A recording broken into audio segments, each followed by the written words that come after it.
Take control of your growing company's finances with Bill Spend and Expense, the free-to-use spend management software powered by the Bill Divvy corporate card. With credit lines from $50,000 to $5 million, Bill Spend and Expense is here to help you thrive. Say goodbye to manual expense reports and juggling multiple cards, and say hello to saving time and eliminating wasteful spend. Try Bill Spend and Expense today at bill.com/promo500 and get $500. Terms and conditions apply. Advertised credit ranges are not guaranteed and are determined at approval. Card issued by Cross River Bank. Member FDIC.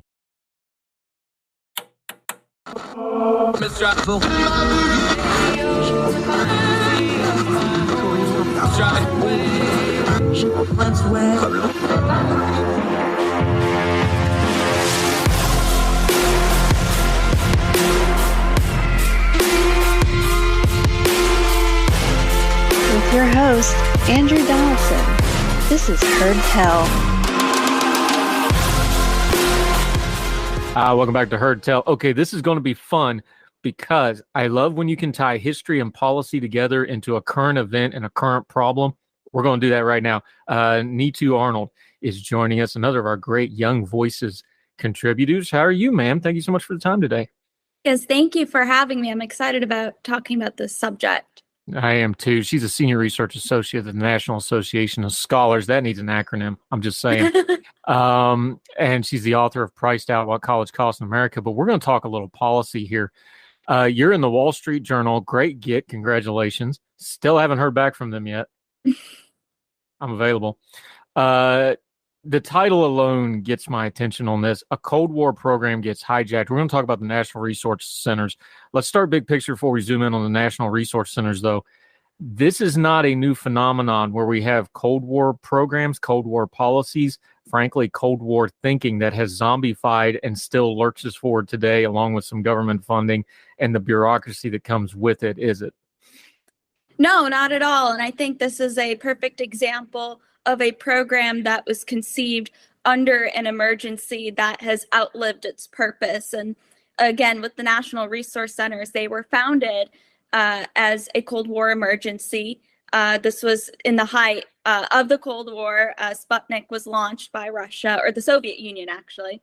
And at the time, Americans did not have sufficient language knowledge or science or mathematics at the time. And so there was a lot of interest from the government to educate Americans in foreign languages, in math, and science. And so that's how this program came to be. And so it was really about specifically for the National Resource Centers, it was about developing language knowledge and expertise on different areas of the world. So far, what I've said here doesn't sound very problematic. It doesn't sound controversial, but over the years, there's been a mission drift for these centers. And what I documented in the Wall Street Journal piece was that a lot of these centers are now focusing on issues that are either unrelated to national security or the topics are not that important and, in fact, sometimes malicious.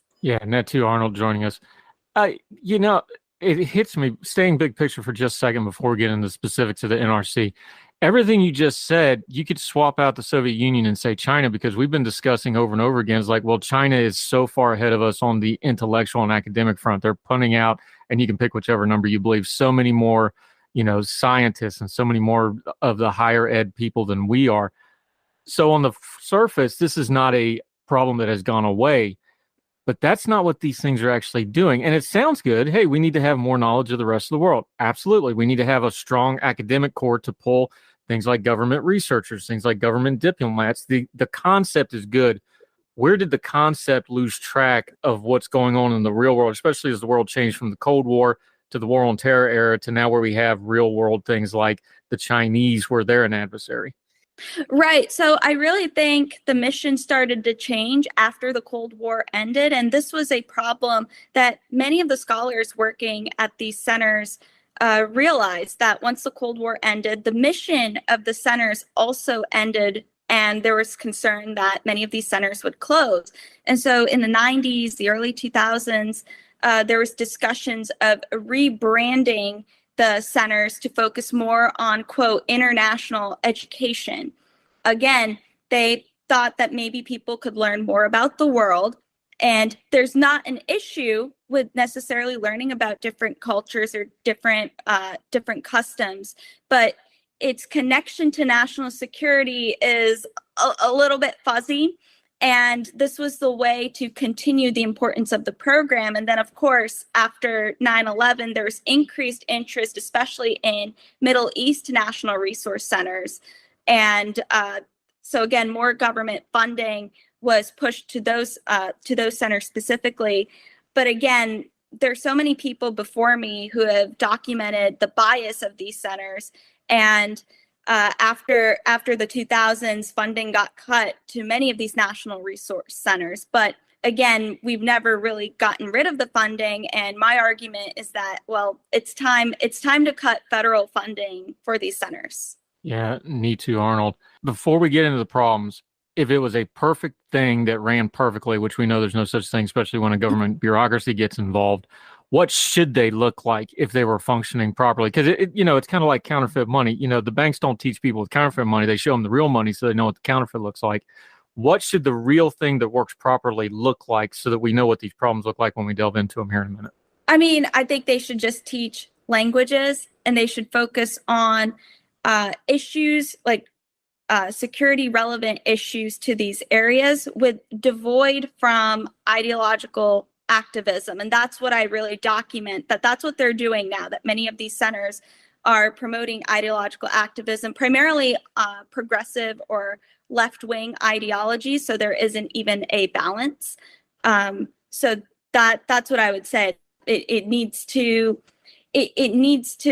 not be focused on ideological activism. Yeah, but this is the reason it's going to have the ideology in it. Let's be honest here. This is going to be a role, the jobs that staff these things. This is going to be very academically heavy. The academic institutions are already leaning to the left for the most part. This is going to be bureaucracy heavy. We know the people in the bureaucracy lean to the left quite a bit. It seems like an inherently built-in problem because, look, we talk about the system and the bureaucracy. Well, the bureaucracy is people. And when you're drawing from that pool of people, just demographically, I'm not even knocking it, just math-wise, that's probably what you're going to get for the most part, right? Well, I don't think so, actually. I think these centers back during the Cold War, during that time, I think there was a lot more objectivity involved in many of the people in the centers. Even if they had one particular view, they were able to teach these subjects without inculcating their own ideologies. So I think it is possible, but we've clearly devolved from that. So in the context of today, I would say it's becoming a lot harder. Why is that? So if it changed, was there a single, now obviously the Cold War ended, so that was a major change, but that was, we're pushing 40 years on that now. What changed then that this has become more ideologically, to the left? Why did that change? Did the people change? Was it the circumstances changing? Was it a change in the funding system? What did it? Right. So I think some of it has to do with the people themselves and the normalization of including activism and left-wing ideologies in the coursework. And I think part of the reason is because of the New Left movement, which pretty much rose throughout the 60s and 70s. And many of those people were in college at the time, but now they're adults and they're in these teaching positions. So I would say that's one place for why this activism became involved with, or melded with education. I think there's also just more of a focus on oppressor versus oppressed. Those ideologies that have inculcated. And I think some of it also has to do with the funding. So at least for Middle East studies, what I can say is that they started to get more funding from, this is for certain centers, so this is not for all national resource centers, but for a center at Georgetown, for example, they were looking to foreign funders like those in Saudi Arabia, Oman, many of the other Gulf states, and they have specific interests. So I would say some of that would affect at least what the centers would teach, though I would say nowadays the countries don't necessarily need to tell the centers how to teach these subjects or what views to promote because the faculty will do it on their own.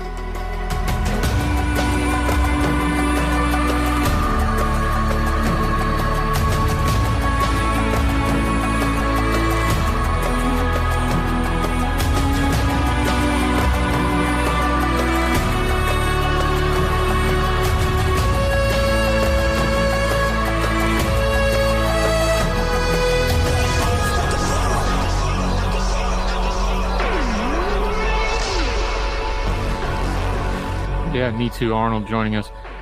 Let's look at it this way, too. We're talking about ideologies here. Going back to what the core point of this was supposed to be, I think there's a danger. Look, I have no problem that we hash out different ideologies in an academic setting. I have no problem that we hash out ideologies in a political and cultural setting. We need to. That's how our system's grown up. That's how growth. We should be debating this stuff out. I do think there's a problem, though, because what happens here is, let's be honest, we're Americans. We get a little myopic and tunnel vision. We tend to see everything through our American filter. And some of these things, some of these ideologies, some of these culture type issues, they don't apply when you start talking overseas, and they don't apply when you talk to other countries, because other countries' struggles aren't the same as ours. Their cultural struggles aren't the same as ours. This seems to be when you start trying to just apply the cultural issues of the moment, which is what happens when the ideology shifts, to these, which is supposed to be something to bolster how we see the rest of the world. That seems like two incongruent things to me at this point in time, the way it's being used now.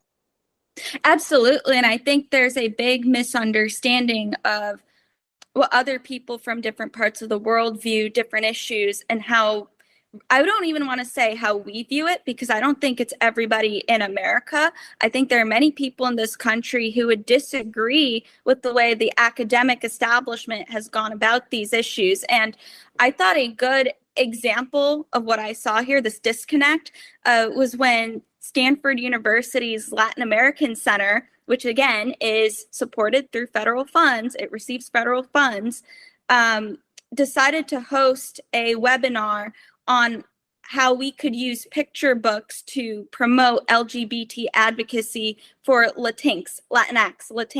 And I read that and I thought that was a bit out of touch, because even most Hispanics do not agree with the terminology of Latinx. And again, I'm not really sure what that topic has to do with American national security. So I would say that's an example where the academic establishment is out of touch with not only everyday Americans, but a lot of people from other countries.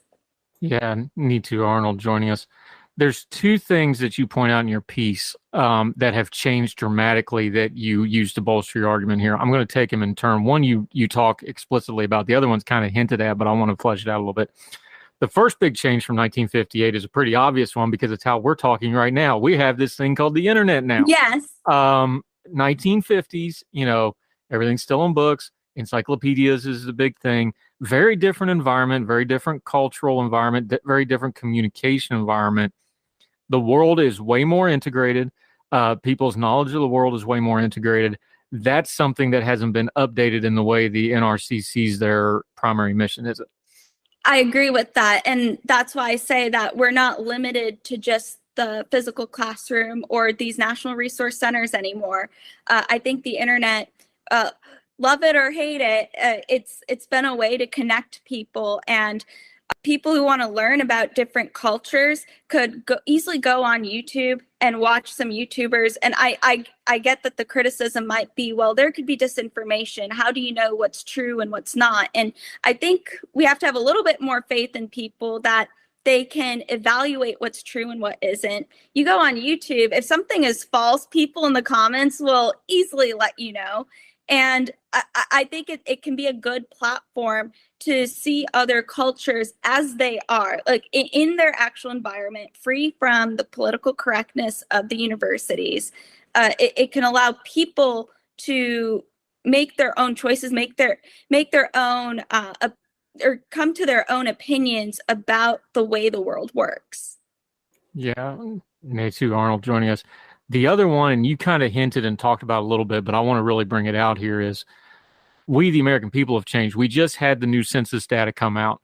Not only is what would previously be considered minority groups growing, the nation is diversifying very, very rapidly. And part of that diversification is, and you mentioned it in your piece, we have more at least bilingual, if not multi-language speakers than we've ever had before. You mentioned a couple of other places, the Education Department's Language Resource Center. The Pentagon's Defense Language Institute is considered an elite institution for decades. They're very good at what they do. It seems to me that there should be some recruiting of them. This could also fall into where we talk about the visa situation, where we get some of these folks into our country that can do these sorts of things. there seems to be multiple ways to address this, especially with a diversifying country. Lack of a better term, we can do some of this in-house now, can't we? Yes. And again, I want to bring up some numbers here just to provide more context. So we do have more bilingual speakers in this country than ever before. In 2018, 67 million people were speaking a second language at home. Some of these languages were Hindi, Chinese, Arabic, which are all languages deemed critical by the Department of State. So I want to bring this up again. 2018, 67 million bilingual speakers. This is compared to 2000, where we had 47 million bilingual speakers. So 20 million increase. I think we could draw upon these individuals. I think of people like my parents who are native, or they have native fluency in Hindi. And if you paid them enough to work in these positions, especially during dire times, there would be many people in my community, in other bilingual speaking communities who I think would easily take that job. So it's just about paying them enough, and the incentive structures should be there. But we're not in this dire situation of the 1950s where we don't have the internet, we don't have that many bilingual speakers across the spectrum of the various languages that exist. We have a lot of options nowadays. So I think the National Resource Centers, they really rely on the narrative that if we got rid of these centers, if we got rid of the funding for them, that we would be thrown into this knowledge crisis, which I don't think that would be the case.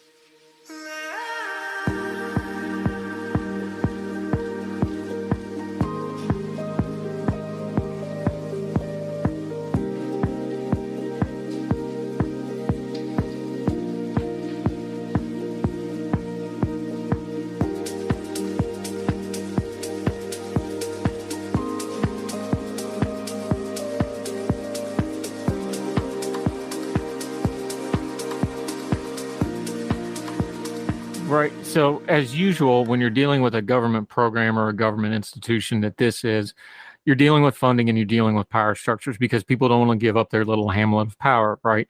I don't want to put anybody out of a job. That's not what I'm saying. It seems like there's some redundancies in these centers. Like we said, there's some other things we could step up. There's other things that overlap and can take the burden on them. It's easy to just say, let's eliminate something because, you don't have to do all the red tape and you don't have to write all the law, right? But if you're going to eliminate it, this does seem like a program that can be absorbed into other parts of government, either by expanding other parts of government, expanding where it already overlaps. This doesn't seem like this would be a giant gaping hole if we got rid of it. This seems like something that just needs to evolve to the natural next level to me. I think it's realistic to assume that we could cut funding or even eliminate the funding for national resource centers, and that's because we've already done it before.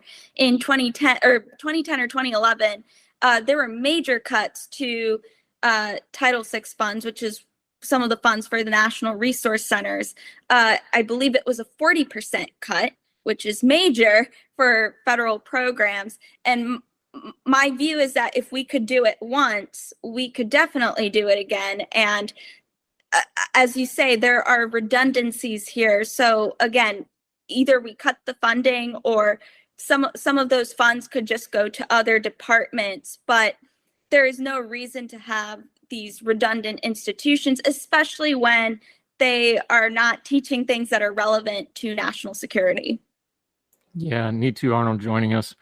Let's go back to big picture where we started after going through, policy stuff and bureaucracies. You got to wade through a little mess to get through and people's out.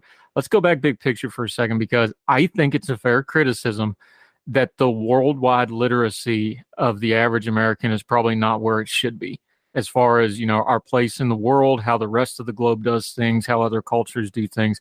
I think that's a fair criticism. I am an American. I love my country, but I've also lived overseas, so I've got to see it from that side looking back in. I think that's a fair problem. What would be a good way to address this, not just bureaucracy-wise, because that's always going to get took over and you get mission creep like you talk, culturally, the way we deal with our social media, the way we deal with intaking information. We already talked about it. We have the internet. We can look up anything at any time instead of just, doing cat pictures and yelling at DC. What's some things that the average person can do on their own to raise their worldwide literacy, for lack of a better way to put it, which is actually the core value of what this was doing in the 50s was, hey, we as a country need to pay better attention to our place in the world. What can we do individually to just go ahead and do that on our own now? I mean, I would say, maybe this is just my view on this. From the people I've spoken with, I actually think they know quite a bit about the world, and there's a lot less understanding of the way things work here in America, whether that be the way our government works. For example, I work on student loans, the issue of student loans, and there are many people who don't realize that federally backed student loans, that's paid by the taxpayers. That connection isn't clear, and there's a lot of lack of understanding even about our own history in this country. Whereas I see a lot of people and they seem to know something about another place or the food of another culture, because we have a lot of that here in America. So I do think some of this just starts from, in K through 12 education, having better reading education. Part of learning about other regions in the world requires knowing how to read, and because you can read a lot of these things in books, on the internet, watching YouTube videos. I think YouTube is a great tool for this, where people talk about their experiences traveling to other parts of the world, and even people from other parts of the world will comment about their experiences. So I do think it's about having a stronger K through 12 education system and just more reading. Yeah, and I think this is one of those things where we bash the internet and we talk about all the kids are always online and stuff. Look, my two youngest are teenagers right now. I'm telling you, they're way smarter than I was, and they know more. And yes, there's a lot of silly on TikTok, but there's also stuff on there that piques their interest, and they go look it up and dig into it further. Cultural stuff. So I think this is partially a cultural change that, and our government is always slow to adapt to cultural change. But yeah, the generation coming up next, my kids' generation, they got no problem. If you tell them something, they go look it up and fact check you on the spot. So I think some of that might be coming. Just to put a cap on this, you wrote about the National Resource Center. We're going to put the piece up in the links. Wall Street Journal. Read the whole thing for yourself. She also has quite a few links in there that you need to click through. A lot of data on there. Read it. Make up your own mind, like we already said. Which would be the fix with this? Would this be a administrative fix with the bureaucracy? Would there need to be a piece of legislation? If we were going to pare down and or eliminate this and or fold it into other programs and somehow do it that way, what's the remedy here? Is it administrative? Is it legislative? What do you think? I think it's more legislative. That's what's been done previously, so I would think that's where the change would need to be. Obviously, in the shorter term, if we can't just eliminate federal funding for national resource centers, then the Department of Education should strip funding from centers, so individual centers that are not meeting the national security needs. They're either distracted, they are they're misusing funds for topics that are not even related to national security. That is something the Department of Education could do. Neetu Arnold. I love these topics because there's so many of these programs like this that they kind of outrun their original program, and they just keep going and going. It's the old Reagan line about the closest thing to eternal life is a government program. Here we got one of them. Could be useful, needs to be looked at and dealt with. We appreciate it when you bring things like this to our attention. We'll definitely have you back. Enjoyed talking to you. Until we get you back on Hertel again, though, let folks know where they can keep up with you, what you're doing, what you're writing, and how they can follow you. Yes. Well, thank you for having me on. And to follow my work, you can either visit the National Association of Scholars website, which is www.nis.org. And you can follow me on Twitter at NEETU_Arnold. Yep. And we'll link to all that. Make sure you follow her on the Twitter and keep up with all her writing and works. Neetu Arnold, I really enjoyed this. We'll definitely have you back. Thank you so much for the time today, ma'am. Thank you. Yes, ma'am.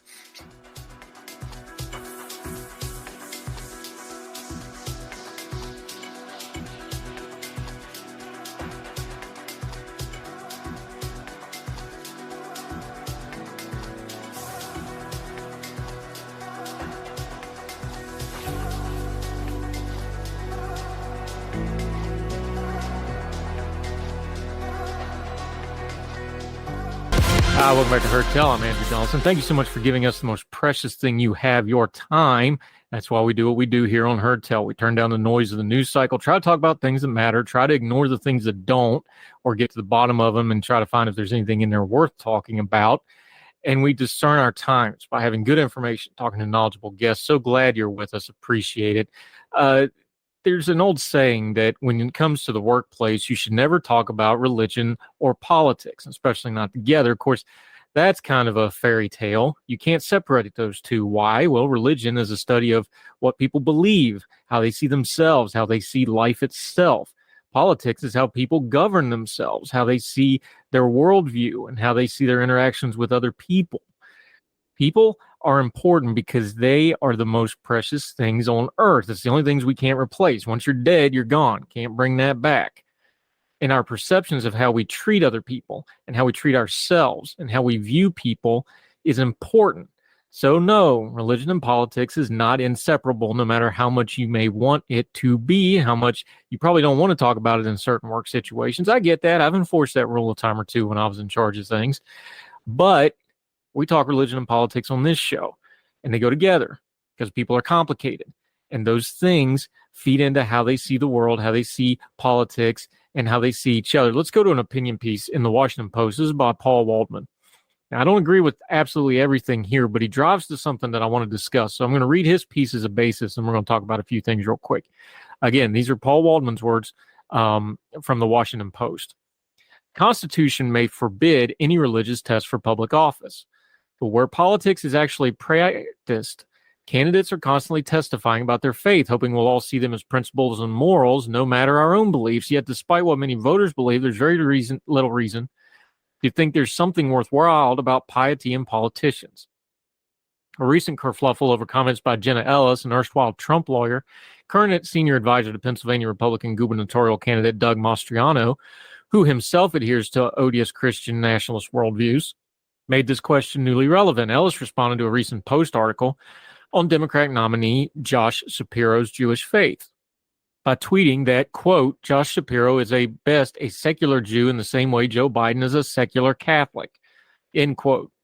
It was an utterly vulgar for a Gentile like Ellis to pass judgment on whether any Jew is sufficiently Jewish. It's also a particularly weird way to attack Shapiro, who is devoutly observant. Again, this is Paul Waldman writing in the Washington Post. Unfortunately, this wasn't too surprising given the recent eruptions of anti-Semitic remarks from high-profile conservatives, including Donald Trump, who has a long history of tossing around anti-Semitic tropes while expressing surprise that more Jews don't abandon their values to support him. Most notable, though, is the implication that being more secular in Ellis's eyes would make Shapiro more objectionable as governor. Is there any evidence at all that pious and observant politicians make better governors or senators? Are they wiser, more compassionate, more competent, possessed of more integrity of those who don't regularly attend services or look to Scripture for policy guidance? There is. I haven't been able to find it. In our long history of rogues and villains in public office, the highly religious are more than adequately represented.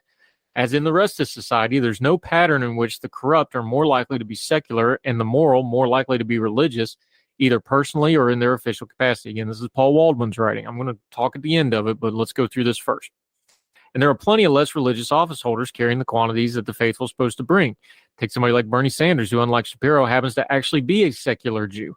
Despite never claiming his religion should dictate policies, Sanders embodies what advocates of pious politicians say they want. You disagree with him, but he's clear and consistent with his principles and his positions and decisions. They're unwavering, and among other things, his supporters believe they immunize him from corruption. We can argue that some other time. Campaign contributions won't necessarily change his positions, and as so often happens when people claim they're looking for principles, what they're really after is nothing more than politicians who support their team. Nothing demonstrates this more vividly than evangelicals' rapturous embrace of Trump, whose professions of faith are comically phony that not even his supporters can believe them. When Ted Cruz ran against Trump for the GOP 2016 presidential nomination, he said, any president who doesn't begin every day on his knees isn't fit to be commander-in-chief. That's a Ted Cruz quote. But the GOP's religious base turned away from Cruz, and all the other more religious candidates give their support to Trump, seemingly the living representation of character flaws Christians are supposed to abhor. But why? Because what really mattered to them was Trump hates who they hate, and they don't care what his Bible verse is, his favorite book, that's in quotes, but can't name a single Bible verse. Remember 2 Corinthians? That was fun. That happened to Liberty. He hated and infuriates liberals, and he fights the culture war, and that's what mattered to a lot of them. And to a degree, This is Paul Waldman writing now, not me. He said, and to agree, they're right not to care. And the rest of us shouldn't either. Among the benefits of not worrying about how often a candidate sits in the pews, we may finally get some representation for the tens of millions of Americans who aren't religious. An important recent development in the faith of Americans is the rise of the quote-unquote nuns, the rapid increase in those who tell pollsters they don't believe in God or don't identify with a particular religion. They make up a quarter of Americans, and the numbers are even higher among young people. And yes, there's even such a thing as a conservative atheist and conservative liberals out there. Yet there are almost no nuns serving in Congress. Christina Cinnamon of Arizona may be the only one. A candidate's faith may sometimes be a shortcut to know which positions they'll take, but it won't tell us whether they'll be honest and trustworthy. There are plenty of things that go into being a good public service, but being religious isn't one of them. That's Paul Waldman writing in the Washington Post. Don't agree with all that, but he's driving at something, and I want to use that as a basing off point. There's a lot of ways you can talk about religion and politics, and almost all of them are fraught because somebody's feelings are going to get hurt somewhere in there. Even inside of faith groups and denominations, or however they're divided up, you can't get people to agree on anything. Trust me, I'm a Baptist. We argue everything from casserole to colors of the carpet to what kind of music. We can't agree on anything about anything, and that's just inside of our own little corner of the religious world. That goes for a lot of other people too, Catholics, Muslims. I'm sure our Jewish friends argue about certain things during synagogue meetings. I don't know if they have business meetings or not, but in our churches, we certainly argue over everything. We can't agree on very much, even inside the confines and constructs of our faith. So when you start talking about politics and religion in a big pluralistic society like the United States of America with 330 million people getting more diverse by the minute, and polling shows us getting less religious by the minute, you're going to upset a lot of people no matter how you address this. So let's kind of keep it on a practical level and just deal with it this way. Here's one of my rule of thumbs when it comes to a candidate and their religiosity, for lack of a better term to put it, what they say. As in all things, judge actions, not words, because anybody can learn the buzzwords. They can speak the languages. They can say the right things. They can even quote whole verses of scripture. It doesn't really tell you anything about their personal life. So I already can hear it now. There'll be folks from our Christian friends that'll be like, it's not very Christian to judge. Okay. It is Christian to fruit inspect. That's in the Bible. Might want to check that one out. But I do judge actions, and I do inspect fruit. If you claim to be of a certain kind of fruit tree, I want to see what you produce. So go with actions, not words. Here's you a good telltale with a lot of people. People that got to be really loud and be really upfront and tell you how great they are with their faith and how religious they are and how much they pursue their faith and how Christ-like they are, or how much they attend to whatever other faith group they may be like. That's usually a red flag to me. Now, you can call me cynical, but here's the thing about it. Your religious belief should have a lifestyle component to it. That's why I don't lead off with it. I'm a very bad example of my faith group. I try my best with it, but I'm really, really not good at it. I fail a lot, so I don't lead off with that. If you want to talk religion, we can. I've studied theology better part of 20 years, both academically and just because I enjoy it, but I don't lead off with that, because I'm very aware of my own sins and my own failings. We can talk about it if you want to in a conversation. See, that's how you handle that. If you're going to lead off on your Facebook pages and your Twitter feeds or your candidate websites or your fundraising emails, yes, do that too, then I have a right to judge you based on that. And if it doesn't match up with the faith group you're aspiring to, I can judge that too. But what Paul Waldman got at here, and the part I do agree with him on, is we've got too many people that don't want to do that. They just hear the words and never actually judge the actions to see if they match those words. Now, some of that's because we're all hypocrites to some degree. We all have failings. That's why we have faith in the first place, because we're all trying to work through this life thing. We're all trying to understand life. We're all trying to figure out how to be better people. And whether that's for your God or for your own good, depending on your faith group, it's a noble thing to work on. But if you're just using it to put people into groups and categories, if you're just using it to identify people of your tribe, you've stopped doing that. You're not really trying to improve yourself anymore. Now you've just got a tribe. Now you've just got a group. You might as well be the Elks Lodge with a cross on the front of it. Are you really being all that religious if that's the case? Culture and politics and religion and politics And morals in politics and morals in religion are some of the most complicated concepts we have. Philosophers have debated them for years. Theologians have fought over them. We fought wars between different religious groups over these sorts of things. So when it comes to religion and politics, we ought to be at least able to talk about it honestly and say, let's judge actions, not words.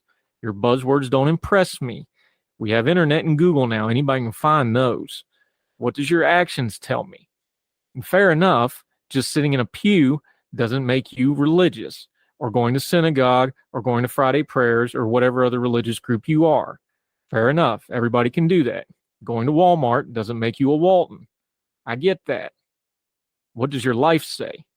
What does the things you put your time and energy in? We always open this program with thanking you for giving us the most precious thing you have, your time. Let me see where you spend your time. Is that with your faith group doing charity work or doing things in the community or praying or whatever it is? Or do you spend that time attacking other people? Politics is rough. Religion's hard to understand. We can judge people's actions. And if they don't match their words, we should believe them. More Heard Tell right after this.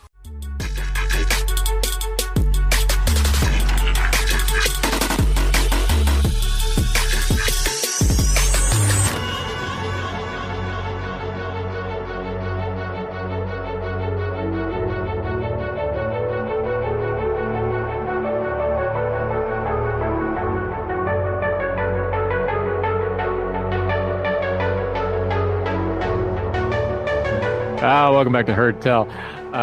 This is fun. We love having her on here. She has become our go-to when it comes to healthcare policy because that's what she does. She works in that field. She explains it so well that even I can understand it. Elise Amez-Droz, back on the program, Young Voices contributor. How are you, my friend? Great to see you again. I'm doing great. How are you? I'm good. You got in the Wall Street Journal. Way to go. I'm still waiting on my call from them. Open DMs. I'm available. There's really two parts to this story that you're covering. One's going to get the headlines and the trending topic, and the other one is actually a more universal problem, but they both converge here. The Senate has a bill. This is a bipartisan bill. Rand Paul and Cory Booker, usually not two guys you would normally associate with each other. They're pretty much as different can be on a lot of levels. They came up with this FDA Modernization Act. Now, as we all know, names of bills means absolutely nothing. This was actually kind of pretty close, though. It is a modernization of the FDA, and this is pointing to something from the 30s that does need modernized. Before we get into it, in a perfect world, if we take it at face value, what is this bill supposed to do? This bill is simply there to end the mandate that pharmaceutical drugs be tested on animals before human trials. So if it all goes well, it will simply say pharmaceutical companies are welcome to use animal testing or another way of demonstrating that a drug is safe before they start administering it to people to proceed with the trials. Now, this is a mandated law. It goes back to 1938. They're just removing the mandate if they don't tinker with this too much, trying to get it passed. Correct. Yeah, this is not a ban on animal testing. I'm sure lots of people would like there to be a ban. Animal lovers don't like the fact that we can't test on animals, but this is, again, bipartisan bills are not that exciting because it just means everyone kind of agrees. Here's just saying, hey, this is an outdated mandate. Like you said, 1938, the Congress ordered that animal testing be part of those trials or precede human trials.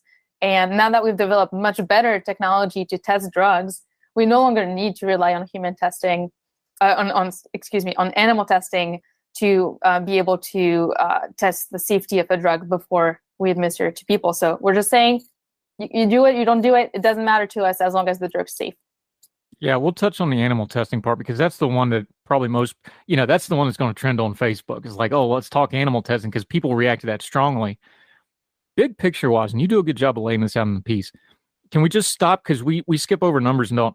1938, it's 2022, and we're just now looking at this law.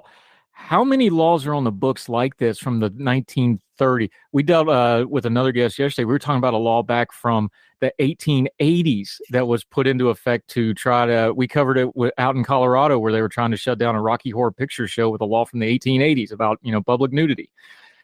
This is way more widespread than people realize. Is like we have all these zombie laws on the books that just go and go and go because nobody ever updates them.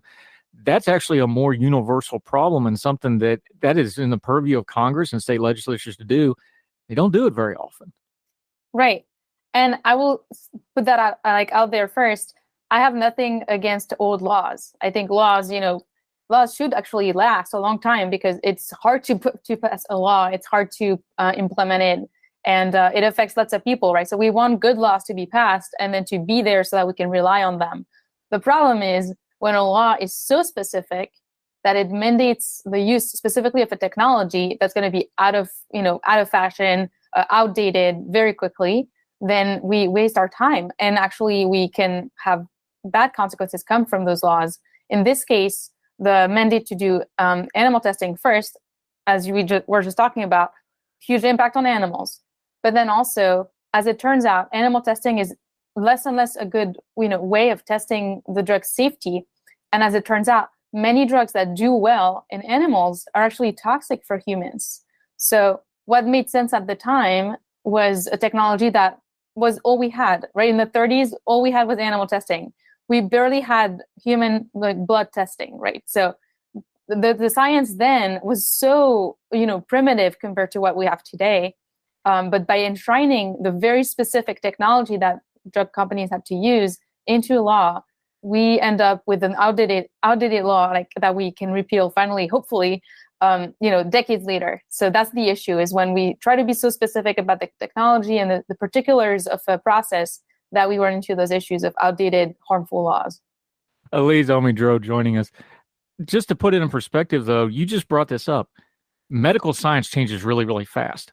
1938, we're not using penicillin yet, widespread. We know what it is, but it hasn't been fully approved until the mid-40s. This is an area where it really shows out that laws are not updated, though, because something like just go back to COVID 2 years ago, how much medical science has changed and our perception of it has changed. These are things that just doesn't get talked about. But when you go into something specific, it usually is some kind of a mass thing, like an animal testing, something that gets the collective conscious going. And then all of a sudden we pay attention to these kinds of laws. That always seems to be how it works. And I guess that's just part of human nature. But it is a way that we need to kind of review our laws of maybe it shouldn't take something that's a hot button issue to get something that's really important, like updating FDA guidance, which we all saw what happens when FDA guidance isn't clear, and these sorts of things. Exactly. Like this law here, the proposed law, the FDA Modernization Act 2.0, what it would do is it says you can use computer models, or you can use organs on chips, and I can talk more about those, or you can use another way that works, right? It's not specific. It's not exhaustive. I think that's a great way of legislating because you're keeping it open for innovators to do what they do best, which is develop the next best technology. If you can do that, you obviously need laws. We don't want, a total lack of laws, especially when it comes to things as important as drug testing. But you can actually phrase it in a way that's broad enough that anyone can, try something new. And that's the goal here with this bill. Yeah, let's just deal with the animal testing part for a minute. Look, I have 5 dogs, a cat, and multiple children. I'm an animal lover by any definition you want to be. I love animals. I got a rescue that we're medically healing right now, getting ready to have surgery. I had a dog at the vet this morning, okay? I like animals. The animal testing is always going to be icky, even for people who think it's a scientific necessity. We understand that has been abused over the years, but on the whole, we understand, yes, you need a living being to test some of this stuff out on before you go to a human in most cases. But like you said, some of that's changing. We can artificially create organs now. We can artificially test things. We can use computer modeling. Some of this has changed, but some of this is still, you're going to have to put this in a living organism and see what happens. How do you deal with that part of it? I know it's a big issue. I know we have all kinds of organizations about animal testing. How do you deal with something that's at some part, it's still going to be a scientific necessity for the near future? I think there's part of it, you just have to accept that that's how it is, right? We still, as a society, value human life probably above, or definitely above animal life. So to the extent that those tests do help people, they will be around. Now, I think this type of law change is exactly what's going to get us out of the reliance on human this is exactly what's going to get us out of animal testing, because you're allowing those smaller innovators, it's maybe biotechs, or I think biotechs are among those that are most excited about the potential of this law passing. It's biotech that are most interested in getting this law changed because they have other ways of testing drugs than animals. So organs on chips are a new technology. They're completely made, in a lab. It's a synthetic device that imitates an organ. So for instance, a lung, you can have a little piece of plastic of sorts that breathes and that functions like a lung, and you can test different compounds on an illness inside that and see how a real lung would react. This has become so powerful that you can really make great progress before you take that drug to human trial. Same thing for computer models. They've become really good at testing different things. So this is how you get out of it. You can't eliminate it right away, I don't think, unless you really have the will of, all of Congress, or, a majority and more, to get that the idea of animal testing, banned. But you can still quickly eliminate it by allowing innovators to be innovative. The amazing thing about moving away from animal testing is that it's much cheaper to do it that way, right? Like, you can imagine that animal testing is very pricey to do. You have to have all the animals on hand. You have to take care of them, have to have be compliant, because there are obviously lots of rules around how you do the testing. Those things are very expensive and complex. So they keep out smaller entrants from the biotech space. And by removing those mandates, you can actually allow more entrants to come in, more competition, that becomes cheaper. And who doesn't want, right, a cheaper drug? I think there's such a high demand for more affordable drugs right now. So when you make the process less expensive, you actually drive the market in that direction, because the bigger players that are going to want to continue to do human testing, they actually won't want to do it anymore, to the extent that they have cheaper ways of doing it. So I think this can really be eliminated through competition.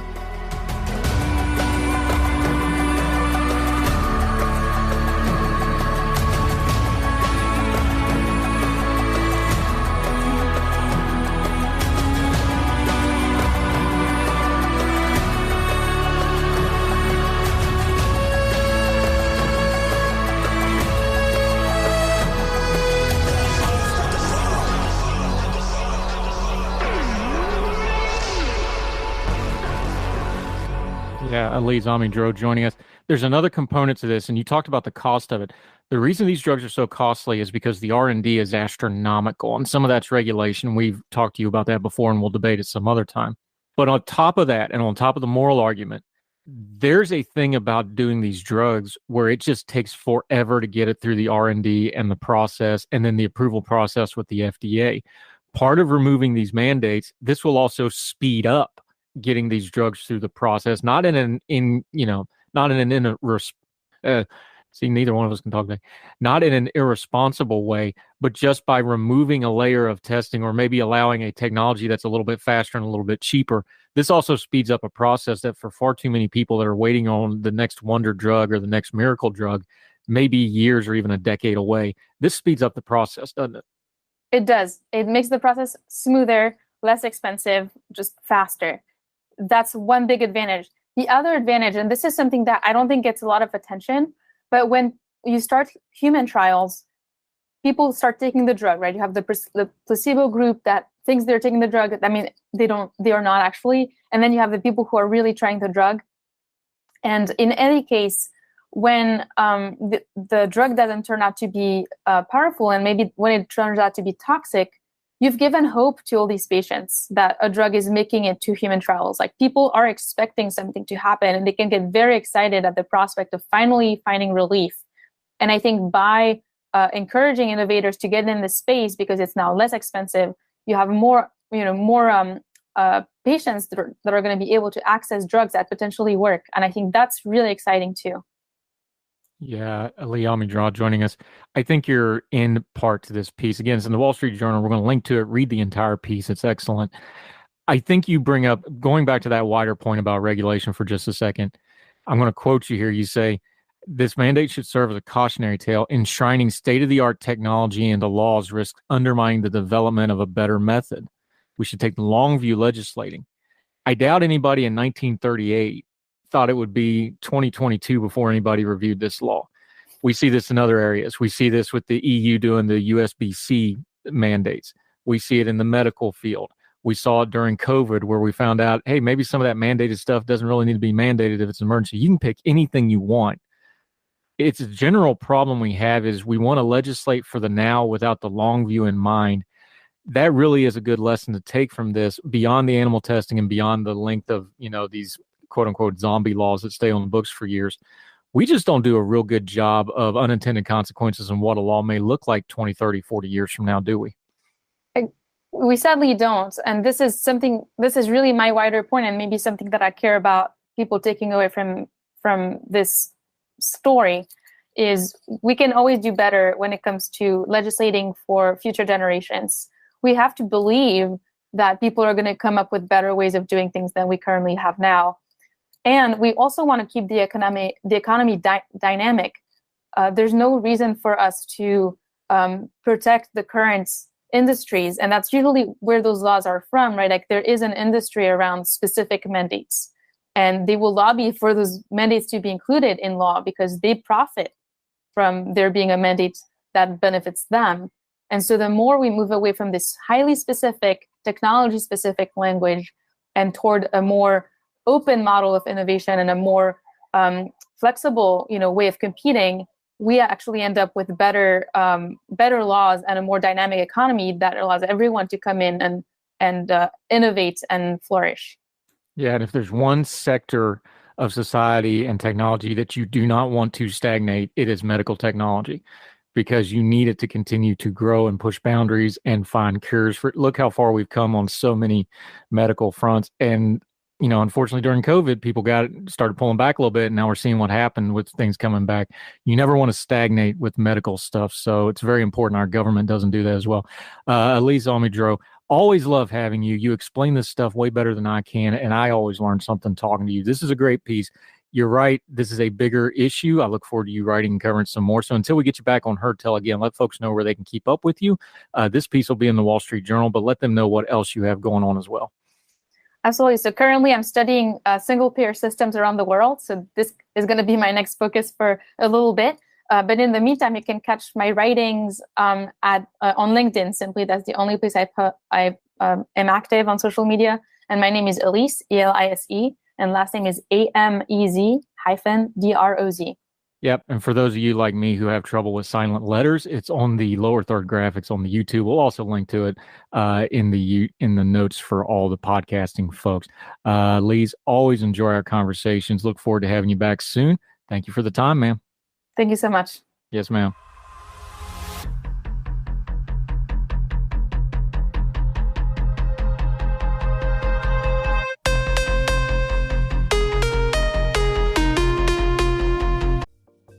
Folks, if you've listened to the Heard Tell program, you've heard our friend Gabriella Hoffman, but you need to make sure you're checking out her podcast, District of Conservation. It's a podcast exploring the nuances of true conservation efforts from DC and beyond. From topic discussions to exclusive interviews with conservation and energy newsmakers, Gabriella keeps listeners appraised of the latest news stories while elevating important voices. Listen to District of Conservation on Apple Podcasts or wherever podcasts are played.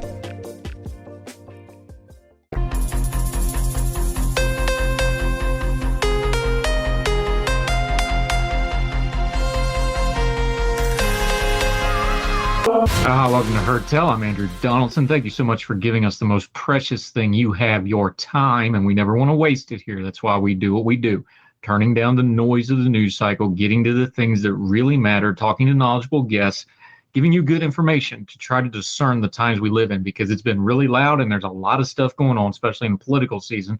And let's start right there. Let's talk a little bit about communication. The basic building block of politics is not policy. We tend to do things backwards sometimes. It's not polling. We tend to focus on that because we want to understand what's going on.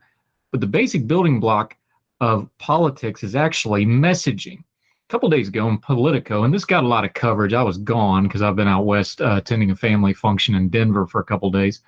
But the headline in Politico was Biden's, quote, worst performing message. And the long and the short of it, this was written by Sam Steen and Alex Thompson for Politico.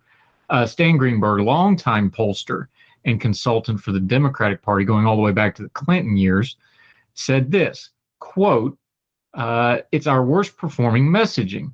I've tested it. Now, what messaging was he talking about? Well, he was talking about President Biden and the Democratic Party constantly talking about all the things that they have accomplished.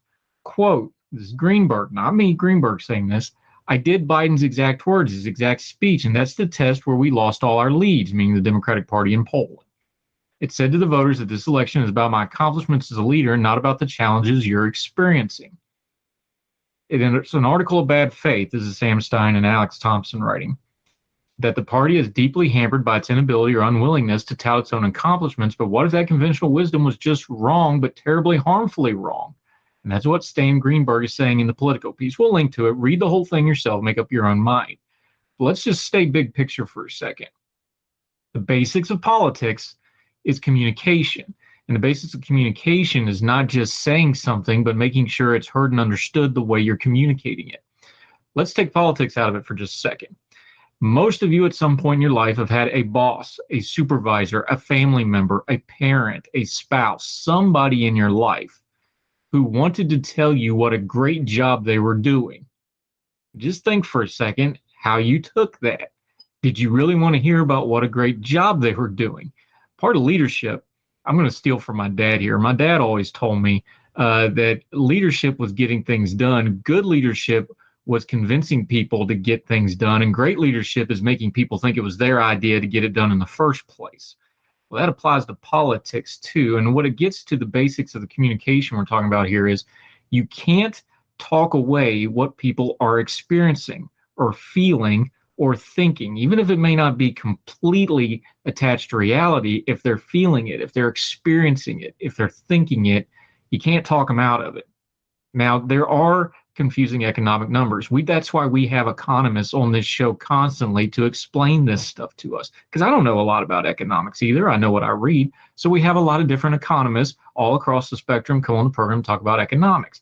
And we've always had the same question. People are confused because there's some economic indicators that are very, very good, like low unemployment numbers and production numbers and consumer spending numbers. And then there are economic numbers that are really, really bad, like inflation, like gas prices, like some of the trade stuff that gets a little complicated, things like taxes, things like cost of living adjustments, things that get really complicated really fast. Those are confusing things, right? They're confusing to me. That's why we have guests on to talk about it. But people are concerned about the economy. And if you're touting how great a job you've been doing when people are concerned about the economy, things like gas prices, things like inflation, things like the cost of things on the store shelf, you can't talk those things away. So like that boss, like that spouse, like that coworker, like anybody you've ever met in your life, who when you ask them how things are going, they just start listing off all their great things that they've done, but they don't really affect you one way or the other. Remember how that feels and go back to how we opened this conversation. Communication is the basics of politics, not parties, not policy, not trends, communication.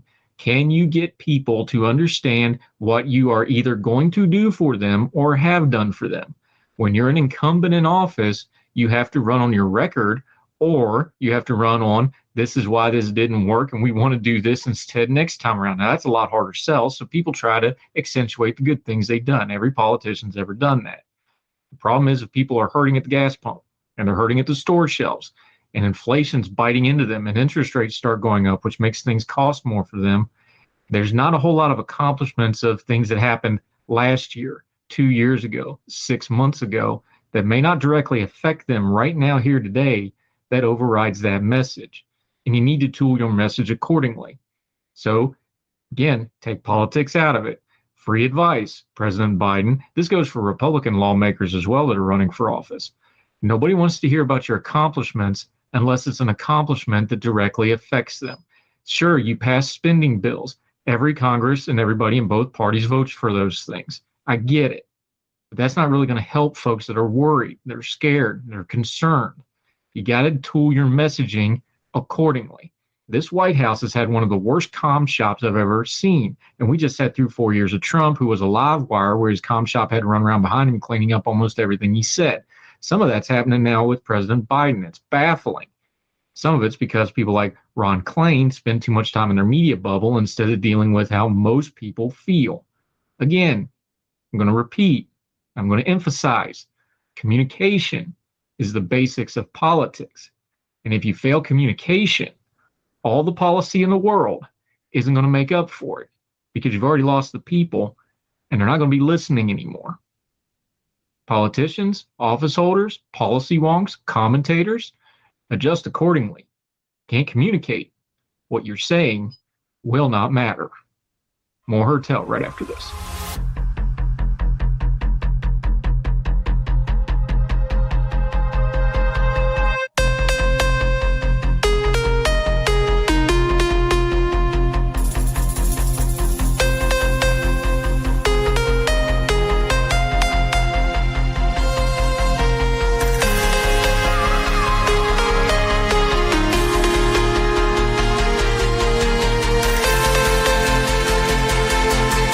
Welcome back to Hertel. Okay, she was not nice to me off air on email. She's like, "Are you sure you want to talk about this again?" I'm like, "No, but we have to because y'all keep doing it up there." Our friend who covers Alaska Policy Institute, a whole lot of other stuff, although she's physically sitting in Montana. Boy, you just pick like the most beautiful states to hang out in. It's amazing. Sarah Montalbano is back on the program again. How are you, my friend? I'm doing well. How about yourself? I'm doing better than y'all's ranked choice voting. What is going on? You and your spectator piece, we've linked to it.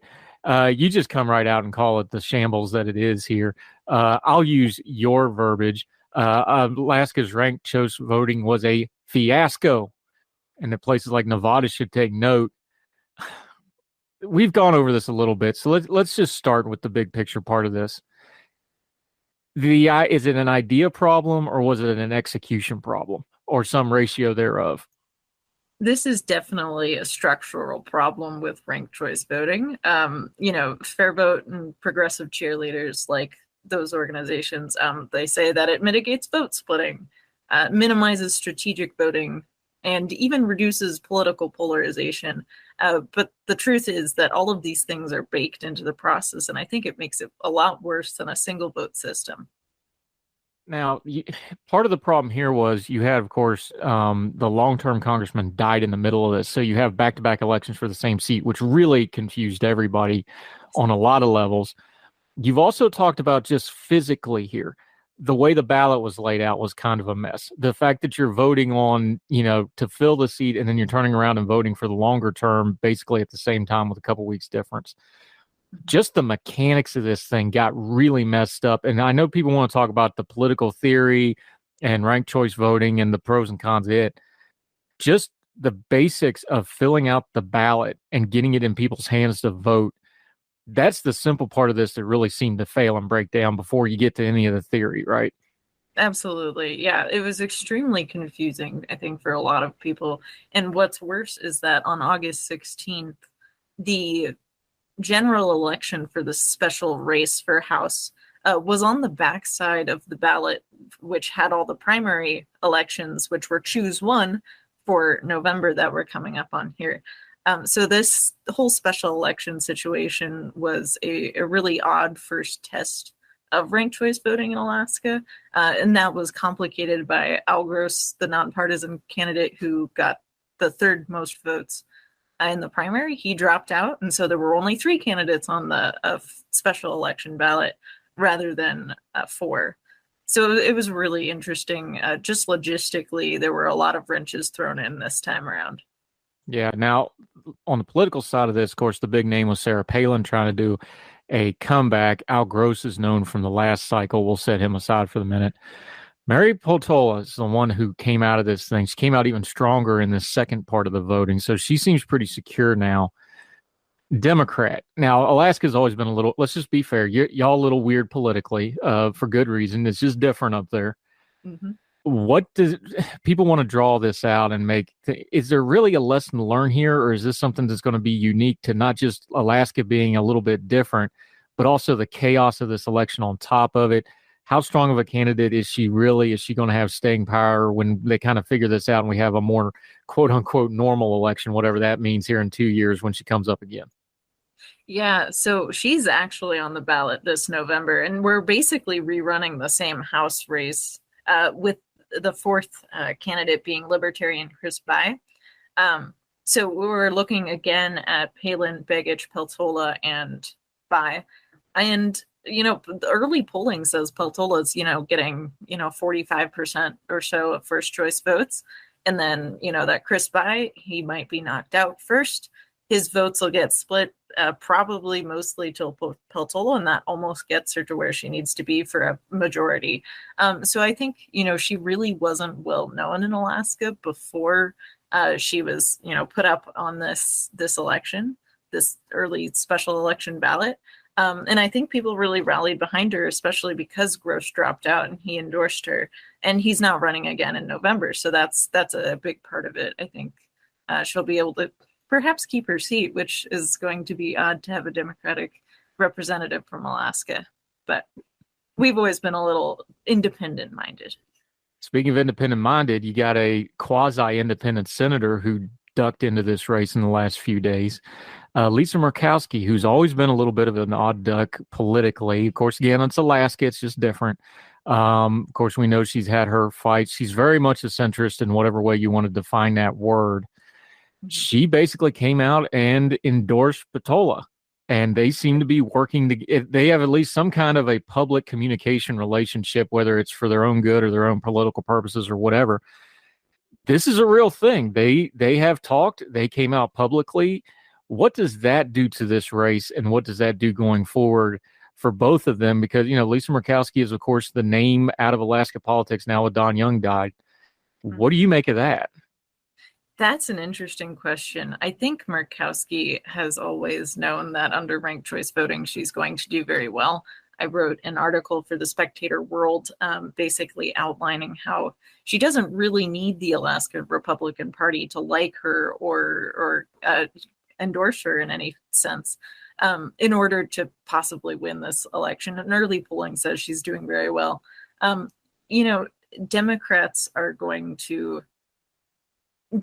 that are supporting Peltola anyway are likely to give a first or second choice vote to Murkowski because they know that she's a very crucial swing vote in the Senate there. And, I think Peltola is getting a lot of cred for bipartisanship from this too, that, Republicans looking at their representatives might say, gosh, I really don't like Sarah Palin. I don't really know about Nick Begich. But, Peltola's gotten this endorsement. Maybe she'll be able to work across the aisle. And so that's, I think, the idea behind that strategy.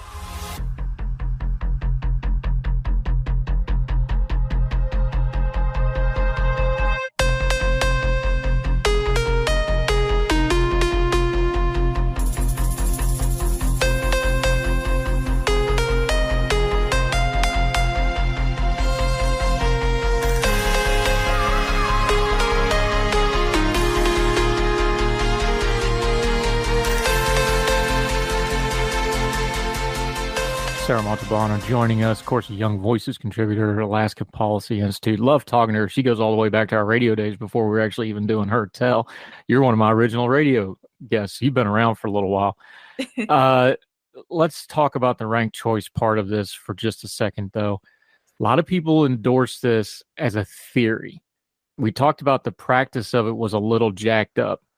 All right, we have deemed you the election czar of ranked choice voting. Give us one or two things you would say that, let's pick a state here. You're in Montana. Montana has decided to go to ranked choice voting.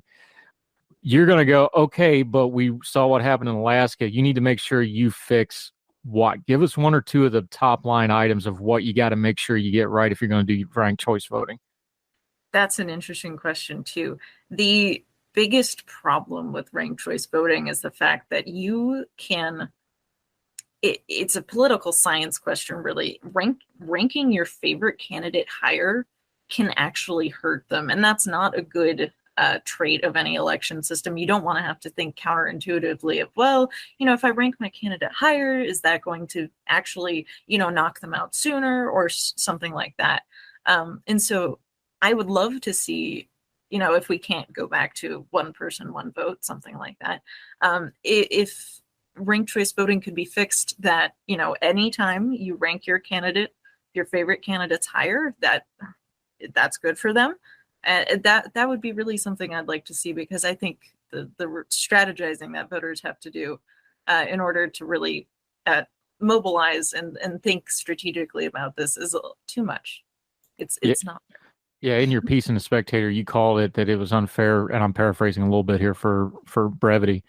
You said it was unfair to have voters having to figure out game theory. Yes. If we're going to have a basis system of one person, one vote, which has kind of been the foundational to representative democracy in America since the beginning, disenfranchise is too strong of a word because, and by the way, Alaska y'all chose this. You wanted to do this. The state, nobody's. Well, I mean, that's how elections work, though. You win or you don't. Yeah. Y'all chose to do this, but it does seem like, and I don't want to insult voters either, so we need to have a better way to discuss this.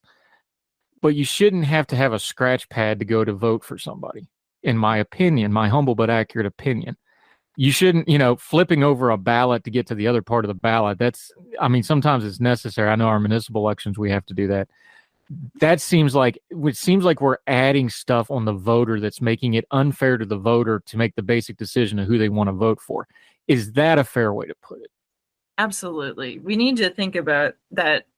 Not only do voters have to do the research on all of these different candidates, they're not just coming out at the end and saying, this is the person I like.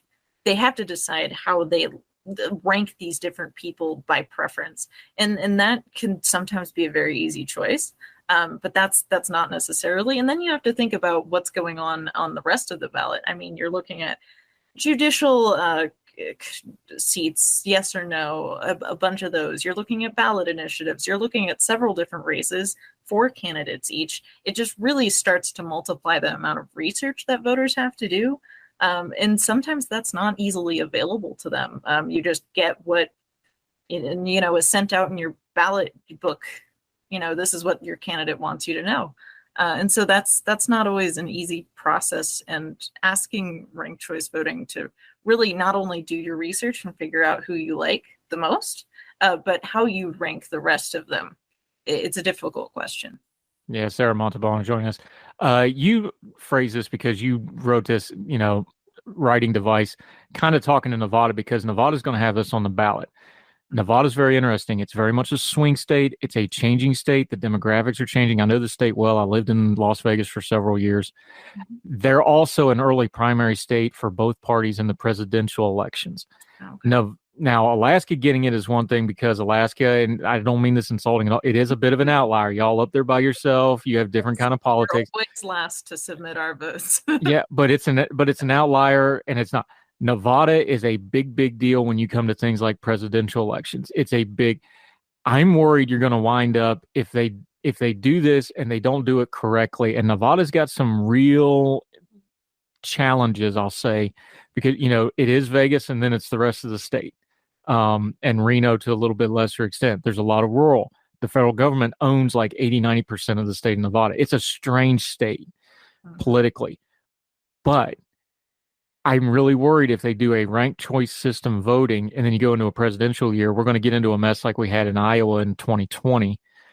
Is that a fair concern to have? Is that something places like Nevada, obviously the voters need to consider it, but if the voters decide to do this, the people that actually do elections are really going to have to bear down and make sure they have something that's operable and practical to make the election work. And that's what you're really driving at with trying to warn them, isn't it?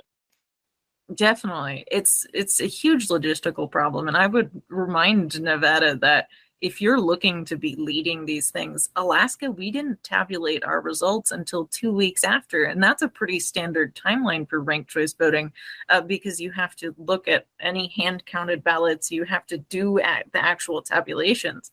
So, kiss election night results goodbye. Honestly. Yeah, and Nevada's coming from and they're going to be coming from a caucusing system, which is what drove it, because they're like, we don't want to do a caucus anymore. They're going to be picking between an open primary and ranked choice voting. So it's not like a yes or no on ranked choice. They're going to be picking between the open primary as well, which, by the way, has its own pros and cons. We'll save that for another time. Sarah Montalbano joining us. Big picture, though. It looks like Murkowski's pretty much entrenched for however long she wants to stay. There was a lot of, because she fought with Trump and stuff, there was some back and forth about her being in danger. I think that's past now. Don Young passed away, so obviously that's gone. Outside of Murkowski, though, what's the state of Alaska's politics? It's always been kind of contrarian. It doesn't always neatly break down party lines. There's obviously that independent spirit streak that's required if you're going to live in Alaska in the first place. What's kind of the future politically of the state? It's not really a swing state. It's not really a blue-red state in the traditional sense. Just give people in the lower 48 a little sense of where you think this is going the next couple of years. Absolutely. Alaska tends to be fairly Republican in localities, in the governor, and a lot of, different offices at the local level. What we mostly see is that Anchorage drags along the rest of the state with blue policies and politicians and stuff like that. And so it's not the MAGA type republicanism, because Alaska depends so much on natural resources and getting these federal bills through that allow natural resource development and federal leases and things like that. And so any politician that wants to survive in DC needs to kind of do what Don Young did and bring home pork barrel projects that are necessary for Alaska. And so I don't think that's going to change. I think Murkowski, Peltola, whoever is eventually in these seats is going to have to do a lot of that. And I don't see that changing. Is this the last we see of Sarah Palin on the state and national stage, you think? Oh boy, I don't know. I think a lot of Alaskans hope that it is, but it is difficult. I'm not seeing the hard campaigning that she did for the special election. I'm not seeing so much of that in the lead up to November 8th coming up.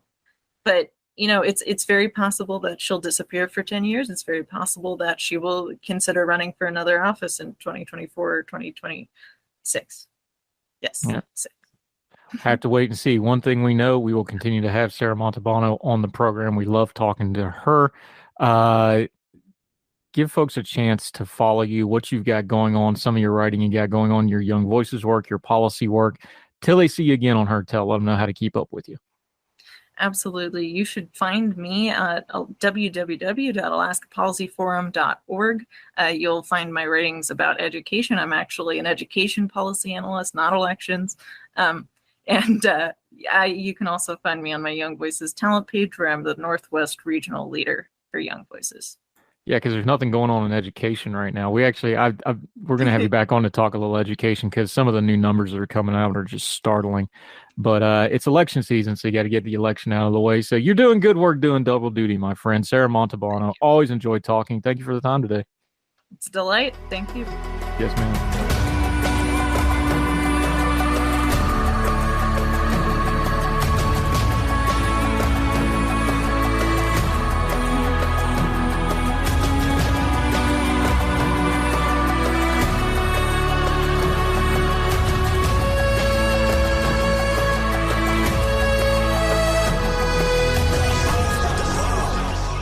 Welcome back to Her Tell. Okay, the most appearances on the program in history. The streak continues and extends. Dr. Michael Siegel, that's the DR, real kind of smart doctor with letters after his name for those of you from Logan. Friend of the program, Ordinary Times contributor. He flies spacecraft. He teaches young minds. He does all sorts of things. Michael, how's you, sir? I am good. How are you today? I'm hanging in there. Let's start terrestrially, if that's still a word. I'm not sure if it is or not. Your latest throughput. Every Thursday, he does a science feature for Ordinary Times.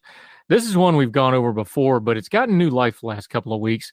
The COVID lab leak theory. Of course, we all know about the Wuhan Institute of Virology. We know about wet markets. We heard that. We've debated this for, 2 years now? Yep. But you had to write about it because there's been some new developments that have really thrown fuel on the fire, as you say. Yeah, there was a Republican report from the Senate staffers this week that said that they thought that the lab leak theory was more likely than not to be true.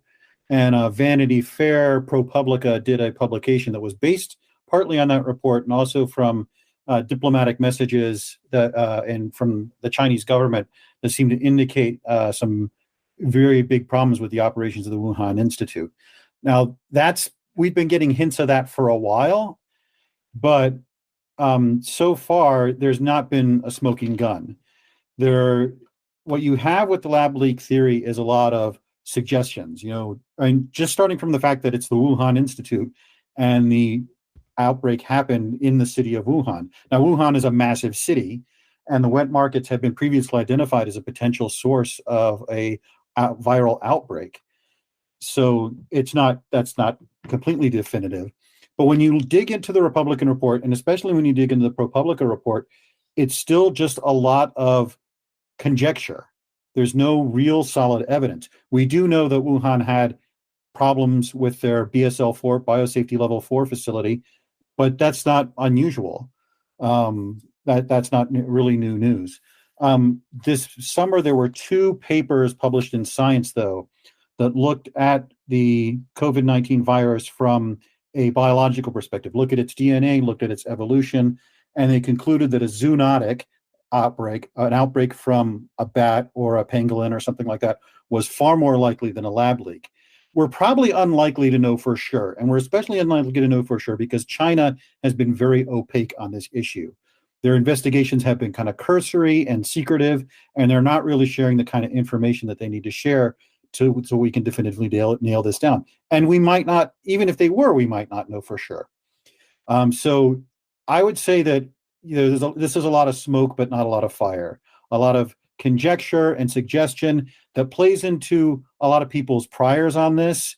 One of our commenters pointed out, the idea that the virus broke out randomly from a wet market is scarier than the idea that this was a lab leak, something that could be more easily prevented.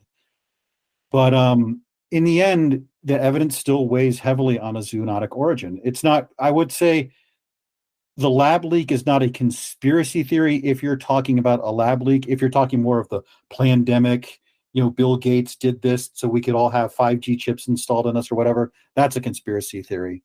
But I think while the lab leak theory is not ruled out, it's very unlikely at this point. Yeah, Dr. Michael Siegel joining us. Here's how I break down news stories, and this is where I have a problem with this one. How we get the news is usually just about as important as the bit of news we're getting, right? Mm-hmm. So we have a couple parts here, and you already touched on one of them. We can't trust anything coming out of China because we know they lie, cheat, and steal because they're a dictatorship that are obsessed over information control and image. That's why we had the outbreak in the first place, because they spent a lot of time denying that this thing was communicable to humans. I mean, we might not have contained it anyway, but that certainly didn't help. Yeah, so we've got the China piece. You mentioned this is Republican staffers, but it was put out into the media, the mass media, by Vanity Fair and ProPublica. These are not 2 organizations that are normally really super friendly to Republicans and or right-wing political entities. ProPublica is very open about being activist journalists. They actually do really good investigative work. They're biased, just program that in, but when they investigate something, it's usually pretty solid. They know what they're doing. Vanity Fair, of course, is a very progressive liberal publication. Normally, when they agree with something from the right, you would go, okay, well, these folks don't usually get along. There should be something to that. That kind of piqued my interest. So if there's a lot of smoke and no fire, why are we having these convergences, do you think? Because that does get people's attention. That lends credibility for some folks, but are they all just chasing threads, or is there some there? I think that if this did turn out to be a lab leak, it would be one of the biggest news stories ever. People talk about media bias and the media burying stories. If a left-leaning organization were to discover the smoking gun and say this absolutely came from Wuhan, they'd win a Pulitzer Prize. It'd be the biggest story of the year that this came from the lab. And it's not, an unreasonable supposition. We have had outbreaks from labs before. The last person to die of smallpox got it from a lab leak in the UK. We've had outbreaks specifically of the SARS virus in China and Singapore from people doing research on it. It didn't spread because it was contained, and it wasn't COVID-19, which was way more infectious. But we have had these outbreaks. So it's not that unreasonable a theory. I think, and this is still very early days, there's still a lot of debate going on about the ProPublica piece. I think they may have jumped the gun a little bit. There are a lot of people saying that they mistranslated the Chinese documents or misunderstood them. And certainly interpreting government documents from a government like China is very difficult.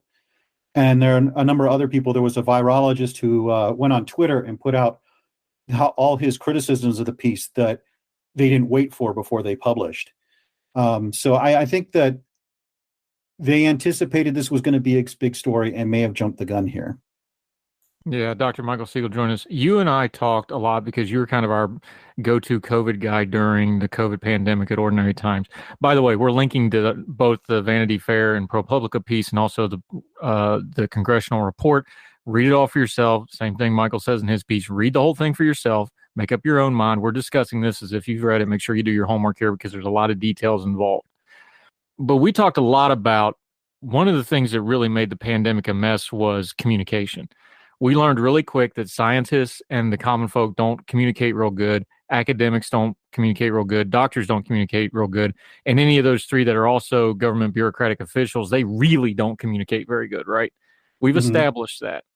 So you understand where people are coming from with this when it's like, well, hey, when we brought this up in the early days, you were deplatformed. You were told, no, you're crazy. Don't even ask this question. And now we're coming back to this. You understand where people get a little skittish with this stuff because of the way it was communicated, because of the way it was handled, believe the science, all that mess that we've talked over and over and over again until we're sick of it for 2 years. This isn't in a vacuum. This story's getting more life because of the way people treated it, because of the way people manipulated it, and because of the way you said it before, the way people put their priors on it before. This isn't in a vacuum. This is a sequence of events that brought us back to this story yet again, right? Oh, absolutely. I think that the lab leak theory was dismissed early on and with far more certainty than it warranted. Certainly, there was a lot of junk science being done that they said proved the lab theory, like, oh, these sequences only have a 1 in X chance of occurring. Well, that's why we don't get disease breaks every year.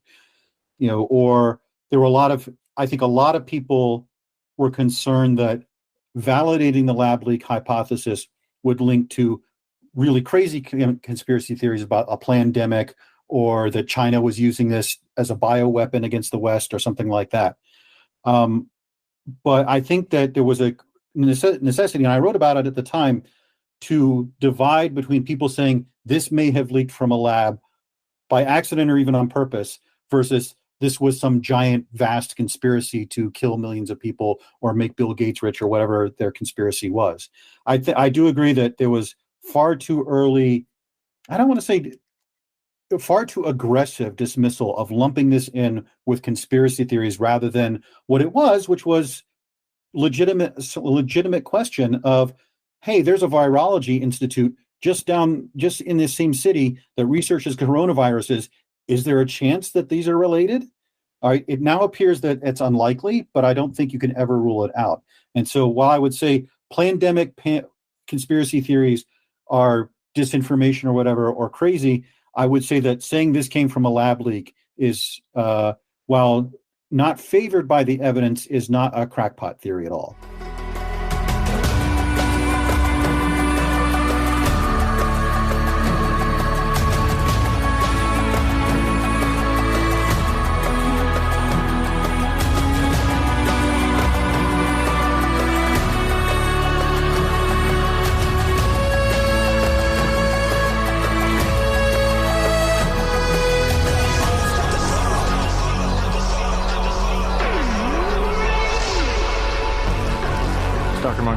Let's get to the core of this as far as we're involved, the common folks on our social media, in the commentariat.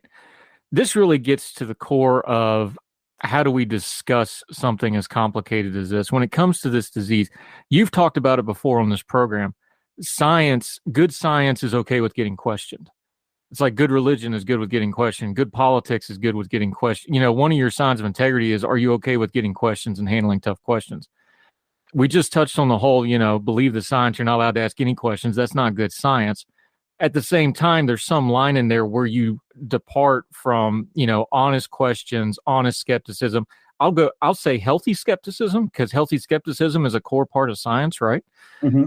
Where's the line when we're discussing this stuff of, okay, we need to be, discerning of what we're being told here, but it's maybe a topic we don't know a lot about, before we descend into, crack pottery, as you so aptly called it, the conspiracy theory, all the noise and nonsense out there. Where's that line? How do we tiptoe up to it, and how do we don't cross it, Professor? That is a very good and difficult question. I would say look for when people start trying to attribute motives or trying to hammer it into a political frame. That science concerns itself with questions of fact. And when you start expanding that to motives and trying to ram it into whatever frame you want it to be in, that's where you're going more towards the crack pottery side. So to return to the lab leak theory, asking legitimate scientific questions. Did this come from a lab? Was this related to lab research? These are factual questions. You're trying to ascertain facts. Can we look at this virus's gene code and see that it was engineered? Can we look at the pattern of the outbreak and see that it was related to the Wuhan Institute? These are things that have definitive answers. Where you go into conspiracy theories is when you say, well, I think China wanted to do this. I think Bill Gates wanted to do this. I think the big pharma companies wanted to do this. When you start attributing motives, that's where you're leading more and more into conspiracy theory and really mind reading and so forth. When you're trying to cram this into a political frame of anti-big pharma or anti-Republican or anti-Democrat, that's where you start leaning more and more into conspiracy theories when you get away from the facts and more towards speculation. Yeah, Dr. Michael Siegel joining us as he often does. This is where it gets back into politics, though, because you cannot take the political angle out of this. Like we just said, our public health system, we've learned it the hard way. We like to think it's an independent organization. It's not. It's a political entity because it's funded by the government and it's a bureaucracy and there's politics involved. Let's just all be adults. We're dealing with China. That's a geopolitical foe. That is not a fair player. That is not an honest dealer of information and or anything else because they're an adversary in a lot of ways. That's where the politics of this comes in, and there's no way to separate that. So how do we deal with that? Because even as we're trying to find scientific truth, look, all those scientists in China, they're all connected because they don't get those jobs unless they're connected, right? Let's all be honest. So how do we deal with the political part of this? Because as we've learned now, public health has a political component that we're just going to have to learn how to deal with here. I think we have to kind of try as best we can to keep the science as a separate issue, focusing science on the facts and less on interpretation. This was something that actually Anthony Fauci talked about a little earlier on, before sort of he became this figure in the media. That his job as a scientist was to inform the politicians of things from a scientific point of view, and their job was to balance things and consider the political consequences. If the scientists had their way, for example, you would have shut down the entire country for like 3 weeks. But the politicians had to say, that's not going to work. What can we do? What's doable? What's workable? And so I think you have to think of the political sphere as sort of having science as a component of that, informing the debate. But ultimately, the political sphere has to take into account in diplomacy with China. It has to take into account economics. It has to take into account other factors. I wrote a piece a while ago about this. There was a piece about how we should have this rationalia, a society entirely determined by rational principles. And I pointed out that doesn't really work because many of the questions we deal with are moral questions or economic questions that don't have a scientific answer. You take the abortion issue, for example. Science can tell you when certain fetal developments happen, but it can't answer the moral question of when is a fetus a human being? When does it have a right to live? That's a moral question that we are debating very fiercely right now. And so when you talk about something like a pandemic, we can inform people what this disease does, how it spreads, how lethal it is, what are the long-term consequences of an infection, how well do these treatments work, how well do these vaccines work. But ultimately, that is feeding into the political question of, all right, what policies do we have in place? Right. Dr. Michael Siegel, I don't like to get into the Fauci stuff because he became an avatar for whatever everybody wanted him to be. Yeah. But since you brought it up, I got to say it. Here's where the problem comes with that is if you're a just the facts scientist, you can't go on TV and do commentary. Because the second you start doing commentary, you've lost the science. And then when you put the science hat back on and go, oh, no, I'm just a scientist. No, that's not how that works. You're one or the other. You don't get to go back and forth. It's not, science hat on, science hat off. That's where that becomes a problem, especially if you're going to be the guy and that guy. I think folks like Fauci, some of the criticism's unwarranted, some of them's very fair. if you're going to be in that role and you're going to be the highest paid government employee we got on that matter, and you're the expert, you've got to be aware of that, don't you? I think so. There is one of the things I like to say is, and again, return to this idea of a science-based run society. When you mix science and politics, the result tends to not be to scientize the politics, but to politicize the science.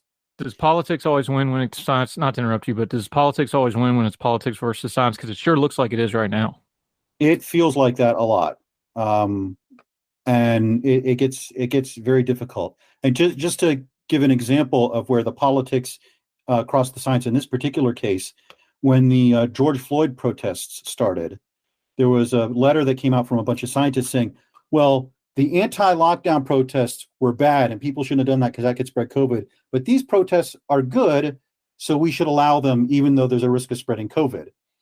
And I wrote an article for Ordinary Times saying, this is really, really bad. You're destroying your credibility here because you can't say that our scientific opinion is changing based on politics. You do have to cross over sometime. I've commented sometimes on the science, and I've sometimes commented on the policy.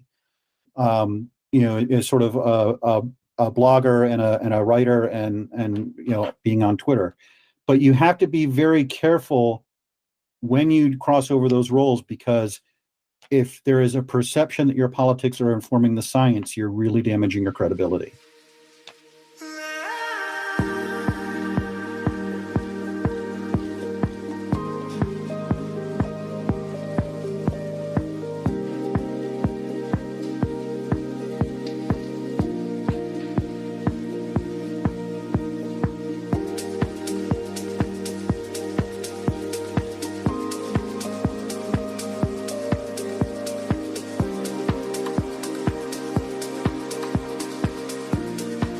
Yeah, Michael Siegel joining us.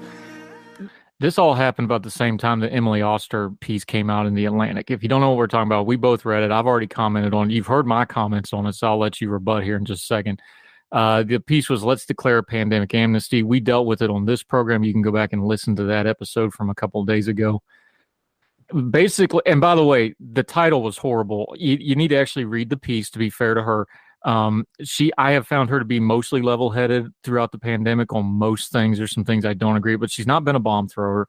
I think she's been mostly even-handed. She goes through this pretty, look, the education stuff was bad. The government stuff was bad. People not listening about the vaccines was bad. I think she's pretty even-handed. I think the title kind of throws people off. They react to the title, didn't read the whole piece. Having said that, the title poses a question that we must deal with, and I've dealt with it. Let's declare a pandemic amnesty. So when something about the same time the fuel's getting thrown on the lab leak fire, this goes into my take on it, and I'll just summarize it real quick, and then I'll give you the floor on it. My take on it was, well, it depends. Are you talking about people that made an honest mistake? Are you talking about people that just didn't know any better and adjusted as they went to the information? Is it people that made a mistake and said, hey, I messed up, I didn't know any better? Of course, those people should get some grace and get some forgiveness. But there's a lot of malicious people that use this for a lot of different reasons that don't have one little iota of regret. No, I don't think they should get amnesty, because you need accountability for this stuff. And when you're talking about something like a lab leak theory or the origin theories, that's why you look at that, because you want to prevent this from happening again, and you don't get that without accountability. So I can't get on board with a blanket amnesty, even though I think we all should treat each other a little bit better. Your thoughts after reading the piece and hearing my commentary? Well, I agree with a lot of what you said. A lot of people had not read the piece, and more of them are not familiar with who Emily Oster is. She is, if you're jumping on her, you're shooting your own side. She was one of the first ones to say we should be reopening schools. She was saying that in summer 2020.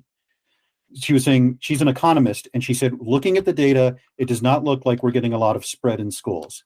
Now, there's a caveat to that. There were mitigations. There was improvements in ventilation, masking, and especially once vaccines came out about 6 months later, that really made it easier to put people back in school. So she was one of the good guys. You don't want to be jumping on her.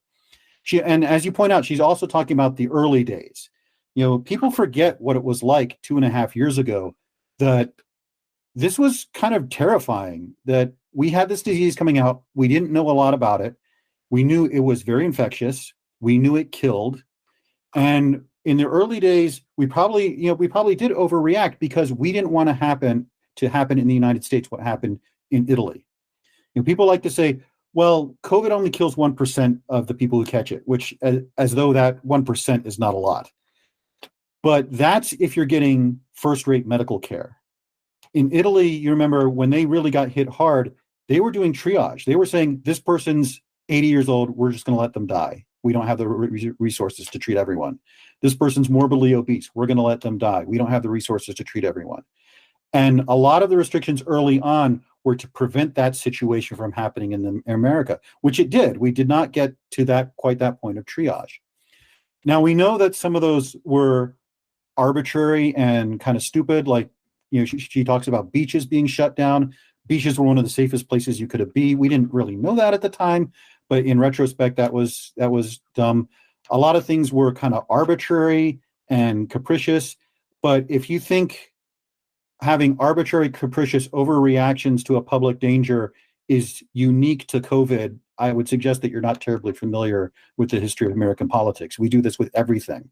And that plugs into sort of what you were saying, that this exposed the way we react to issues, that we have a tendency to say, we must do something. This is something. Let's do it. Oh, you don't want to do it? Then you don't want to do anything. And so I think we did need a more vigorous debate on these subjects. Schools, it wasn't obvious that schools could be kept open because, I'm just getting over a cold my son brought home from school. But it does appear that we could reopen schools. And I remember I was teaching at Penn State in fall of 2020, and a lot of people were telling me this is going to be a disaster. We're going to have mass casualties. We're going to shut down the school in 5 weeks and so forth. And we didn't. We did have a lot of students get sick. Some of them seriously, but between masking and eventually vaccinations and central quarantine for students who were exposed and lots of testing, we were able to keep in-person schooling from the beginning of it till Thanksgiving break. And that was a learning lesson for us that, yes, we can control this without sending everyone home. I also think people didn't anticipate what a disaster online learning was going to be. We've been doing online learning for a while, especially in colleges. I mean, you did online classes for your education and you had good things to say about them in some cases. I don't think anyone anticipated just how bad it was going to be. So later decisions are a lot more debatable. Oster was advocating for opening schools in the fall. I think it could have made a good case then. By spring, when we had most of the teachers vaccinated, you absolutely could have opened schools. And so I think we should have a really good discussion about that. But I would point out to a lot of the people jumping on Oster and a lot of people criticizing the early decision making, if we start holding people accountable for things they said and did during COVID, it's not going to go the way you think. We're going to be talking about holding people accountable who said this was just the flu. We're going to be holding people accountable who, were vaccine and continue to lie about the vaccine, saying they're unsafe. There is now a very good scientific paper out showing that red areas of the country had much higher death rates than blue areas of the country, even when you correct for differences in age, because they were way less vaccinated. And that was a lot of vaccine skepticism that was pushed by a lot of the people jumping on Emily Oster and saying she's wrong and she's crazy and she's stupid, that they pushed this vaccine skepticism, which killed conservatively tens of thousands of people that didn't need to die. So we're going to talk about that kind of accountability, or are we just talking about accountability for those early days? Now, I do think they have two legitimate points when they talk about the early days of COVID and the sort of government, the sort of establishment response. One is the hypocrisy that you had, people saying you can't go to your grandmother's funeral, and then when John Lewis dies, they have a big funeral. Or people saying you can't go out to eat, and then they're having dinner at the French Laundry. Absolutely call out hypocrisy. And those people who were hypocrites absolutely need to be held accountable. And I also think that we should talk about the certainty with which a lot of these things were said. When the scientists less than the media, but even some of the scientists were saying, if you go to a baseball game, you're killing grandma. That was just, that kind of certainty was not warranted by the data we had at the time. And this is a dilemma for science. A lot of times, if you make it clear that we're not really sure, this is the best piece of knowledge we have, people think that you don't know what you're talking about. So that's a difficult line to thread. So I do think those are very legitimate criticisms. But plugging back into what you were saying on Tuesday, overall, I think COVID exposed a lot of the underlying problems we have in our politics and the way we discuss things. That, you and I talked about gun control a few months ago. We have one side that says, if you're against gun control, you want kids to die, or if we have the other side that it says, if you want gun control, you want tyranny. And, there's this tendency to extreme your opponent's views so that they're easier to dismiss. And so a lot of the hysteria, a lot of the certainty, all of the ad hominem was not unique or new to COVID. These are dysfunctions in our political system, dysfunctions in the way we discuss the issues. And COVID, because it was one of the biggest, probably the biggest crisis we have had since World War II, amplified these dysfunctions.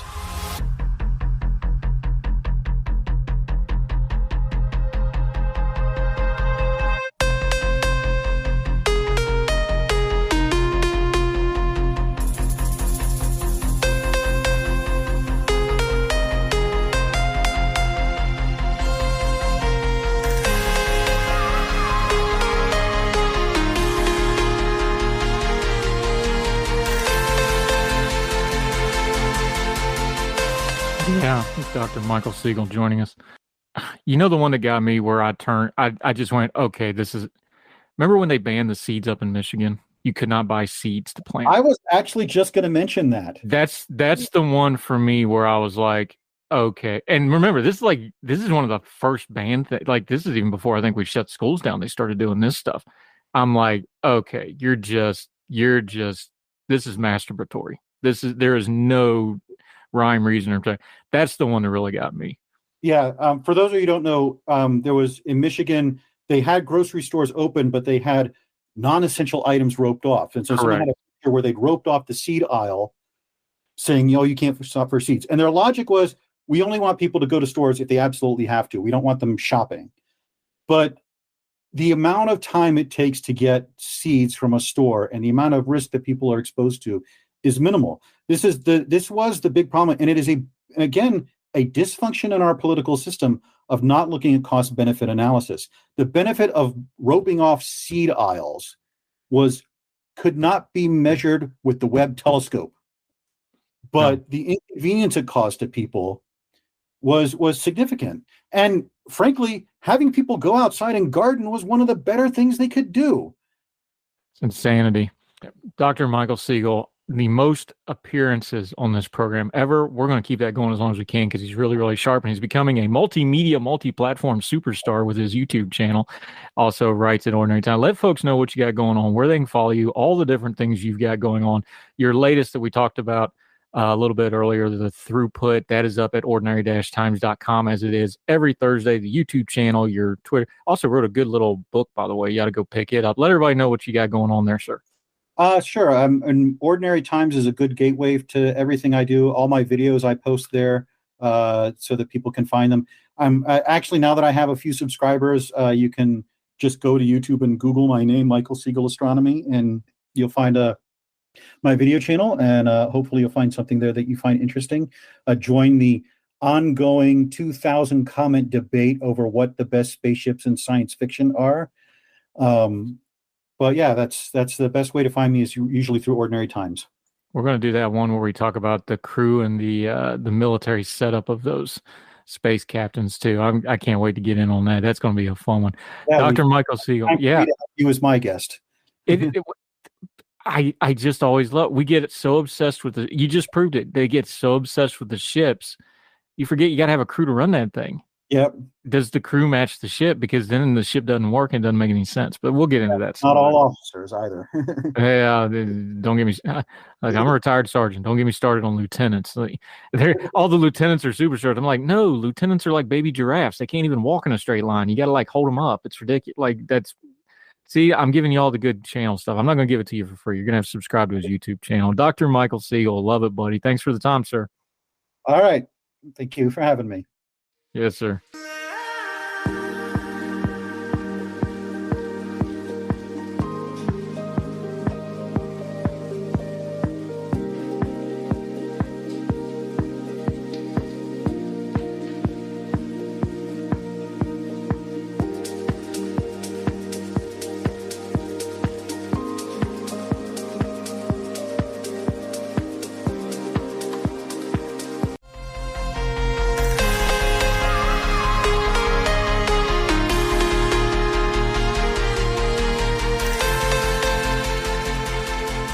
Welcome back to Heard Tell. Okay, we're going to talk some more environment, some more climate policy, some more policy in general, because these things always wind up back at policy. Tyler Duvelius joining us on Heard Tell. He's from the state of Ohio, but we're not going to hold that against him for the purposes of this conversation. He is a Young Voices contributor, well-written, sharp guy. Looking forward to this. Tyler, thank you so much for the time today, sir. Andrew, thanks for having me. Happy to be calling in today from the great state of Ohio. Looking forward to our conversation. Yeah, well, if it was so great, you wouldn't have to remind yourself how to spell it when you do, football chants and such. I'm teasing. Look, I worked in Ohio in the tri-state, Kentucky, West Virginia, Ohio area. I worked in Southport, so West Virginia, Ohio. It's just one of them things. I got lots of family in Youngstown, so it's all in good, clean fun. Let's start here though, because we always do this with the policy stuff. Really, the policy is the secondary problem here because we never actually get to the policy because the rhetoric's a train wreck. So start with the rhetoric. And you started in your piece here in Real Energy. Let's start there, because if you don't get through the rhetoric, you never get to the policy. You never get to a substantial argument. You never get to the point counter. Because look, some of this stuff is in dispute. We need to have a back and forth on this stuff. But we never get there because of the rhetoric. Absolutely. A recent poll from Pew Research Center found that Americans are relatively evenly divided. It's 49-47 when asked if President Biden and Democrat, if their policies are moving us in the right direction when it comes to climate solutions. And you hit on something there that what we hear from the left far too often are rhetoric, not solutions. What they want to do is to use this issue, particularly in a time like now, as we're a couple weeks out from midterm elections, to really divide the country, for there to be a right side and a wrong side. And when we do that, we're doing a disservice to our country and to the environment, because all we're doing is making this a campaign issue and not actually working towards those solutions. So the piece that I wrote for Real Clear Energy, what I wanted to do was to highlight these conservative clean energy champions that are working at the state and local level, and particularly at the gubernatorial level, to highlight the actual solutions, the actual progress that's being made without having to kowtow to liberal policies. We talk about the fact that whether or not you believe humans are contributing to climate change, we recognize that the climate is changing, but just because the climate's changing doesn't mean our principles have to change. Yeah, and let's follow that up for a second, because this is a matter of principles to some folks, but principles are also shaped by lived experience. And I think there's something happening here that's a little bit, we're seeing some crossing of political lines and ideology lines. And some of it depends on, part of the, if you live out in the country, you may be more inclined to be an outdoors person. You may be more naturally inclined to traditional conservation efforts. You may be a hunter or fisherman, and stewardship is a big deal to you. Where our radio partner originates out of Wilmington, that's a very progressive city that's surrounded by conservative areas, but environmentalism is an across the board issue because it's a coastal tourism, beach, wetland, intercoastal waterway area. So the environment's right in everybody's face. I'm from West Virginia. Everybody talks about it being a red state now. It was cobalt blue for 100 years. But because, we all understood what coal mining and lumber and things like that done, we just see the environment and climate a little bit differently. I think that's part of this conversation we don't have enough of before we get to the policy is look, the city folks, and let's call it elite, although I'm sick of that term because it doesn't really mean anything. I'm sure, the city folks and the academics and the politicians, they talk over everybody's heads some. You really need to tailor this to what part of the areas you're talking to, because you can get some common ground if you tailor this conversation to where people are living at right now today, right? Absolutely. And that's one of the reasons that, when it comes to energy policies, really when it comes to most policies across the board, we don't need top-down federal government mandates. What we need are local solutions. You hit the nail on the head. I come from a Midwest farming family. We recognize the need to conserve our land, to be protectors of our land. We don't have to change the conversation too much, but we go and we talk about our friends down in Florida who are still suffering from the aftermath of Hurricane Ian. They see changes to ocean levels. They see changes to weather patterns. And so when we have those different experiences, what can happen is we can take Governor DeSantis from Florida and take some of his climate resiliency policies that he's working on at the state level and marry those with the clean energy innovative solutions that Governor Holcomb from Indiana are working on. And all of a sudden, out of that, we have a solution-based platform that is again driven in those experiences that you were talking about, and not just scientific journals from the academic elites, if you will. Yeah, Tyler Duvelius. See, I told you I'd mess it up. We practice it and everything. Tyler Duvelius joining us. Let's talk about some of those top-down folks, though. Of course, President Biden is the president, so we're going to get more environmental stuff. We know what he said during the buildup. He made John Kerry the climate czar, which, let's just be blunt, if you could pick a worse caricature for that job that isn't going to reach out and, gain hearts and minds, that was probably not the best pick for that. However, government does have a role here. We understand what unfettered industry does. We understand that there needs to be environmental protections on the federal level. Where's the breakdown, though? Give me a ratio. Give me a line. I know it's going to be a little subjective, though. Where's good government stepping in? Like, we don't want to just, strip forest and, I'm from the land of strip mining. It's an ugly scar on the ground. Nobody's disputing that. But there also needs to be a balance here. And of course, when it's the federal government, everything's a nail and all they got's a hammer. That kind of applies. Give us a good ratio, though, where good government starts and stops and where practical policies start and stops and where folks being able to live and companies being able to function start and stops. Sure. For me, as a conservative, the line for all of that is crossed at the moment government regulation, the moment government mandates starts prohibiting innovation and starts prohibiting the free market. I think a great example of that is last year, my organization, the Conservative Energy Network, sponsored a tour of the critical mineral mine, Rio Tinto, the Kennecott mine out in Salt Lake City. We had state legislators from around the country who were on this tour with us. And as we're touring this mine, we're seeing those critical minerals that are so important, not only to the energy industry, but really to every industry, to everything that we touch in our daily lives, the computers that we're talking through, to our cell phones, across the board. And at the end of the tour, one of the government affairs people from Rio Tinto tells the legislators that they're wanting to expand this mining project. And they've been good stewards of the land in Utah. And they've been in the community for over 100 years. But for them to expand that project, it is going to cost them twice as much and take twice as long as it would be for them to invest in a similar project in Australia or Canada. Now, make all the jokes you want about Canada, but it's not a third world country.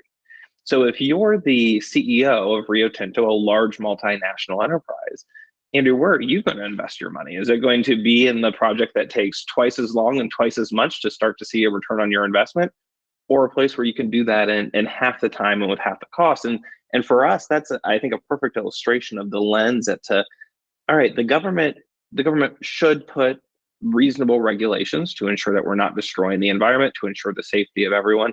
But the moment that those become so onerous that they're preventing future development that's made here in America, that's where it starts to become a real issue.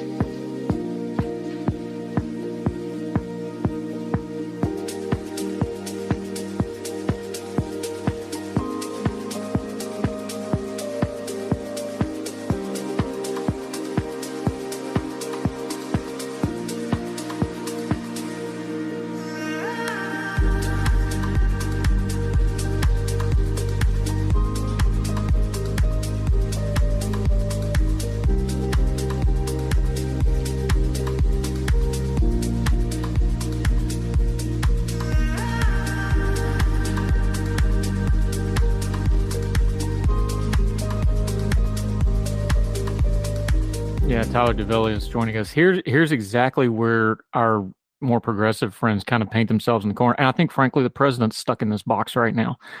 They want the green energy revolution. They want battery-powered, electric-powered, everything, which I think we will get there someday. We are not there yet.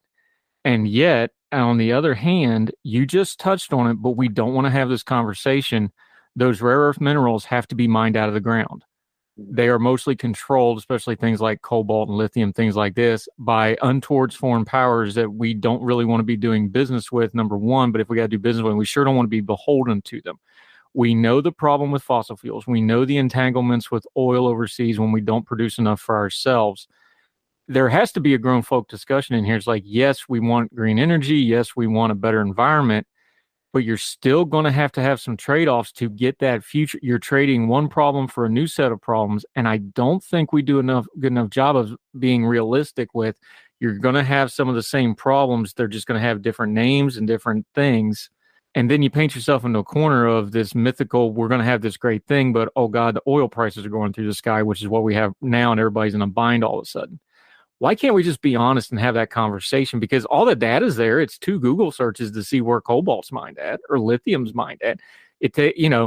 Time Magazine, rolling, like big name, not conservative outlets have run exposés on what this mining and some of the human rights issues and some of the environmental issues with some of this type of mining overseas. Why in the world wouldn't we want to take control of it with our eyes toward our environmental regulation, with our strong EPA protection? You think we'd want to be the world leaders in this, but we don't even want to discuss it. Absolutely. And we talk about, President Trump, when he was in office, worked to even up the trade imbalance that so many past American presidents had put us into. And critical minerals, when we think about that, we rely almost solely on the Chinese government, who right now, we talk about geopolitical importance, not exactly our friend, not ever our friend. But when we look at things, when we make things here in America, it is inherently more clean and more efficient than what any other country in the world can do. And an example, Andrew, that I like to go back on is the Nord Stream 2 pipeline, which cuts from Russia to Germany. And I should say cut because it's in past tense now. Obviously, with everything going on between Russia and the Ukraine, that pipeline was never turned on. In fact, Russia right now is sabotaging Nord Stream 1 and leaking oil into the Baltic Sea, which is a whole other conversation for a whole other day. But Nord Stream 2, which received the endorsement of the Biden administration, that's the only reason it was finished, is nearly 3 times dirtier than the Keystone pipeline would have been here at home. So if we're talking about what's going to be best for the environment, if we talk about what's going to be best in terms of reducing carbon, it's made in America. It's American natural gas. It's American mining of critical minerals. It's American nuclear. It's American solar. It's American hydro. We're an all of the above organization.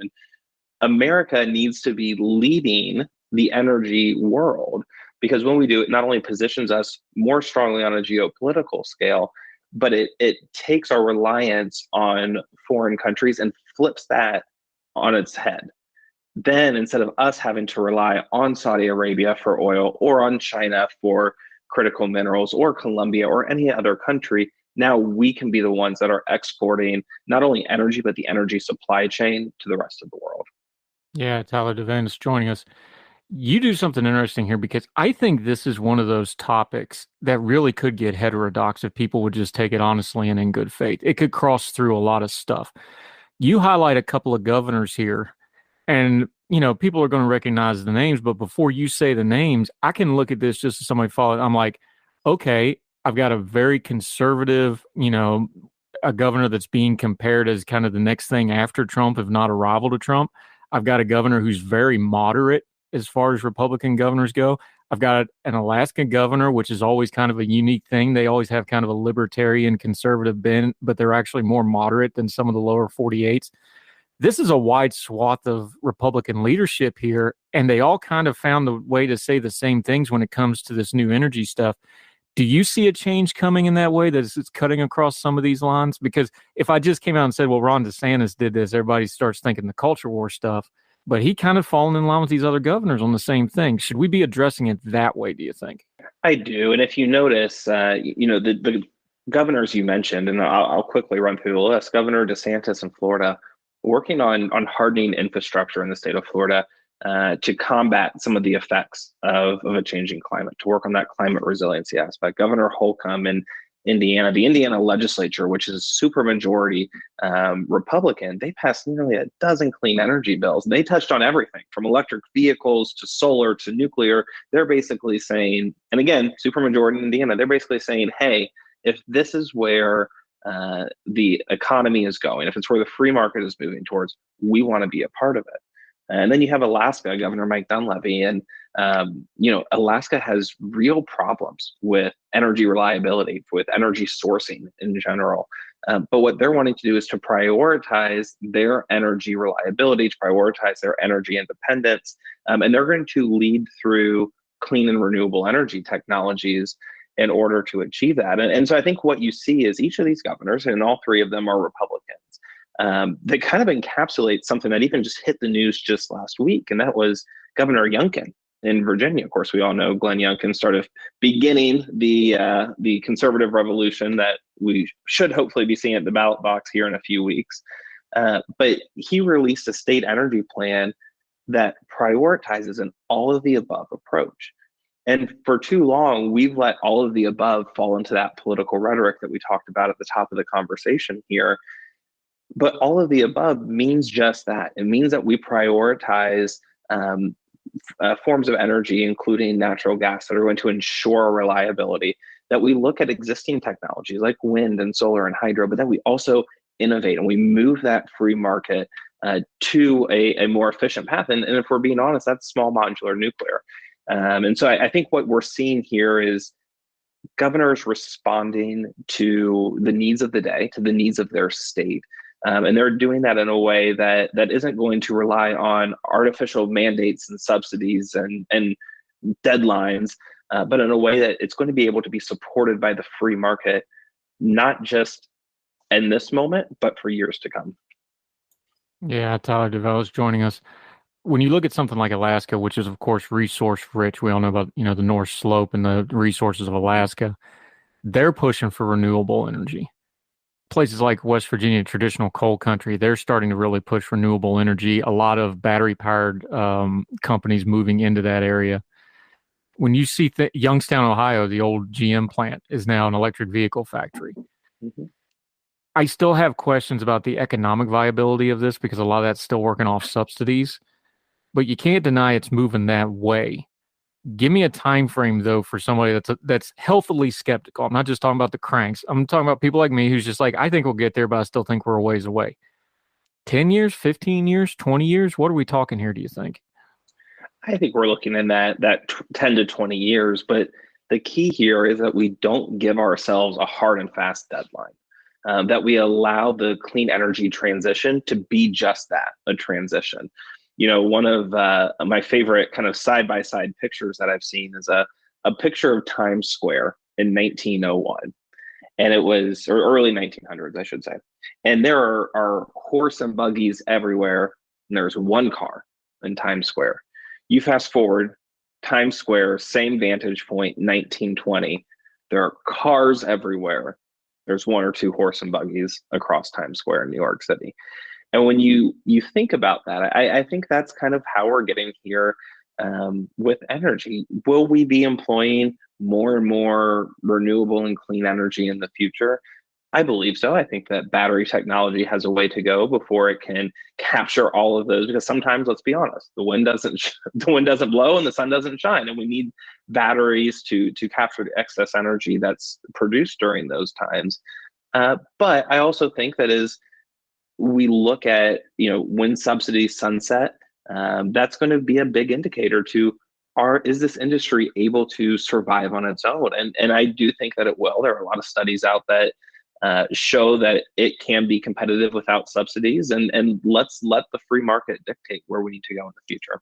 Yeah, Tyler Duvelius joining us. The piece is in Real Clear Energy. We're going to link to, like we always say, read the whole piece, decide for yourself. He's got a lot of links in here, too, that you need to click through and read the background. It's well researched. Lots of stuff to go through. Tyler, let folks know where they can follow you until we get you back on Hertel and hear from you next time, my friend. Thanks, Andrew. You can follow me on my personal account at Tyler Duvelius. That's Duvelius.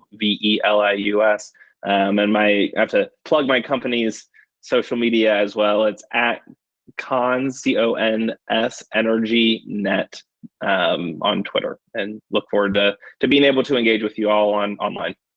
Yeah, do that. We'll put all those links in there. It's a topic that's just going to be something we talk about over and over again, so we'll definitely have you back to talk about some more.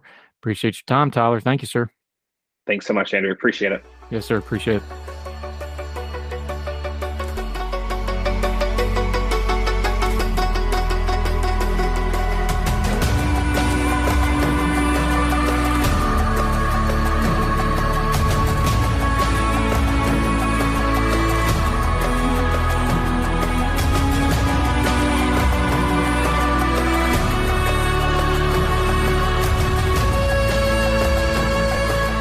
Welcome back to Heard Tell. Okay, he's back. He's been here before. We always enjoy having Charles Brandt with us. How are you, sir? Welcome back to Heard Tell. I'm doing great, Andrew. How are you doing this fine day? Better than some of these folks in California that's dealing with yet another piece of regulatory headache that we got to deal with here. You were writing about it. You wrote about it in the OC Register. Big picture wise, what is it about California that they're always tweaking with regulatory law when it comes to labor? This is what, the third or fourth bill in as many years that's kind of along these same lines.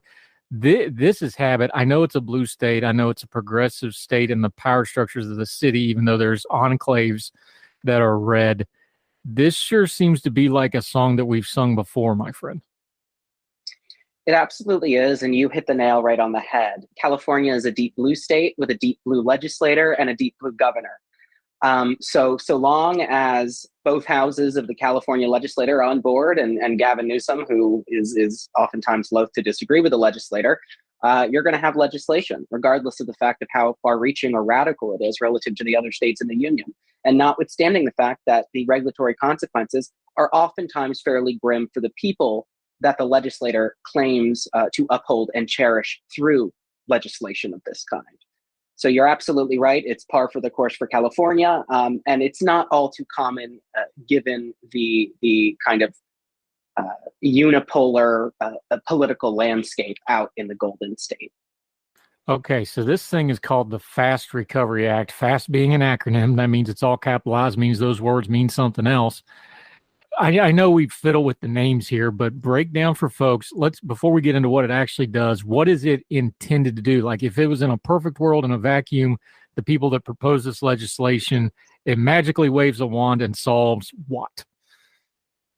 So it is a bill that establishes a wage council. It's a commission of sorts with 10 members. Many, if not all of whom, are appointed by Governor Newsom, and some of which have to come from the restaurant industry, some of which have to come from the union walk of life. So there are certain parameters as to who can serve on the commission.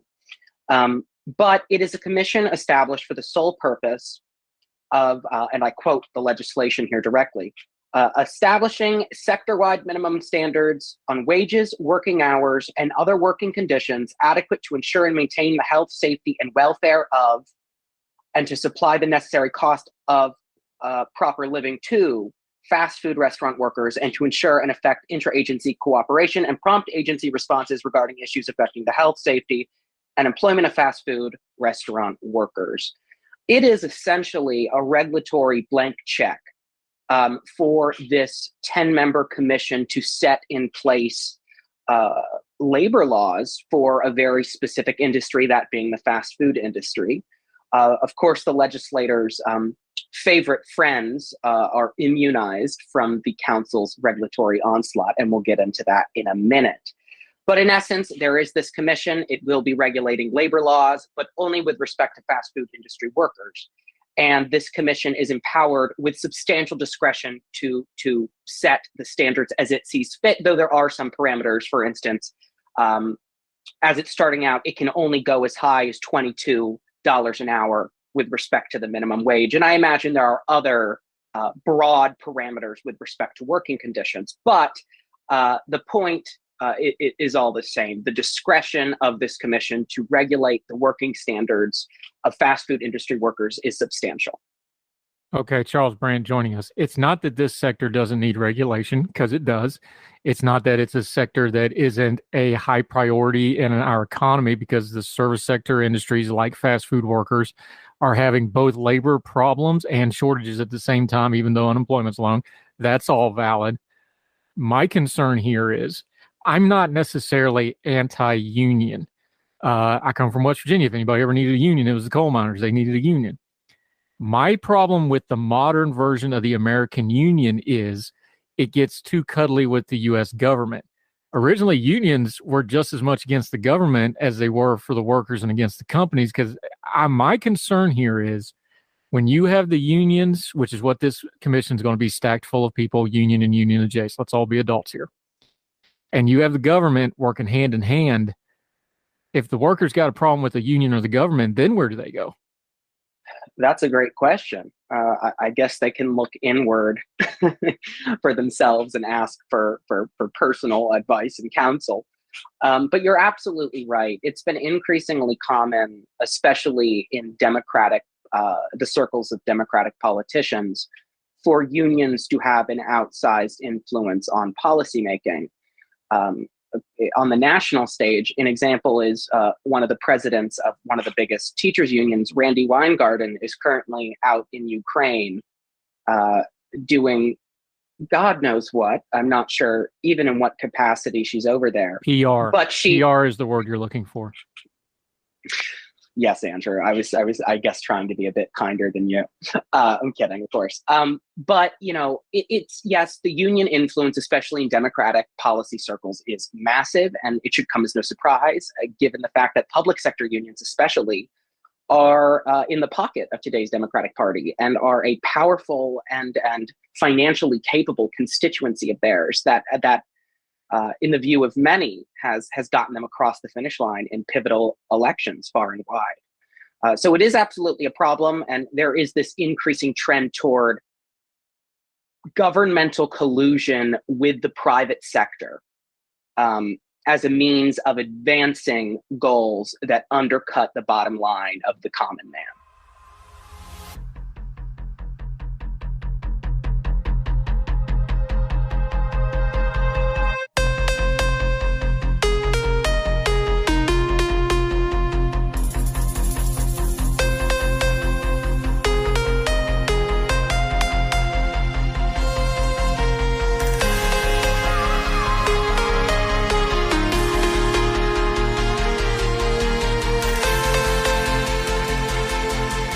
Charles Brandt joining us. This bill actually is the final form of a couple other things. You detail this in your piece as well. This came out of the Fight for 15 stuff. This came out of, originally, this legislation was aimed very narrowly, directly at fast food workers. It's been expanded out a little bit. Talk about the path, because I think one thing we skip with legislation and regulation like this, we get that line item at the end like, oh, $22 minimum wage, that's what they're doing. The path that a piece of legislation like this takes actually tells you more about the intention and what it might do and where it might grow from, because we understand something like a commission, they're not going to stop expanding their power. They're going to keep pushing the limits of that power. I think the course of how this came into being is very important to understand where this might be going in the long term, and you touch on that. Well, as you mentioned previously, it was kind of a generic push for 15. And I imagine it wasn't just in California, but across many states in the union. And now all of a sudden we've gone up to 22. But the legislator, I think, is being very clever here. Rather than simply pass into law a $22 minimum wage and face the voters in November, they have kind of put a middleman in between the voter and the legislator. And that, of course, is this wage council. So I think the commission idea is relatively novel, and it's a strategic way for the legislator to punt the issue to a commission. A very wise man once said, you form a commission when you want something to go and die there. Well, in this particular instance, I believe the legislator would like the commission to be successful in setting more onerous working conditions, working standard conditions for fast food industry workers and a higher minimum wage. But by handing the baton off to a commission, it's escaping immediate political accountability. The legislator could simply say, oh, well, the commission set the minimum wage to be X, and they're chock full of experts and industry leaders. Who are we to disagree with such a bureaucratic masterpiece?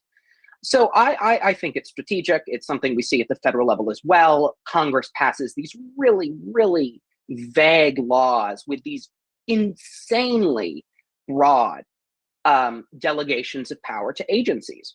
Those agencies then are granted discretion by the federal courts in interpreting their own statutes generally.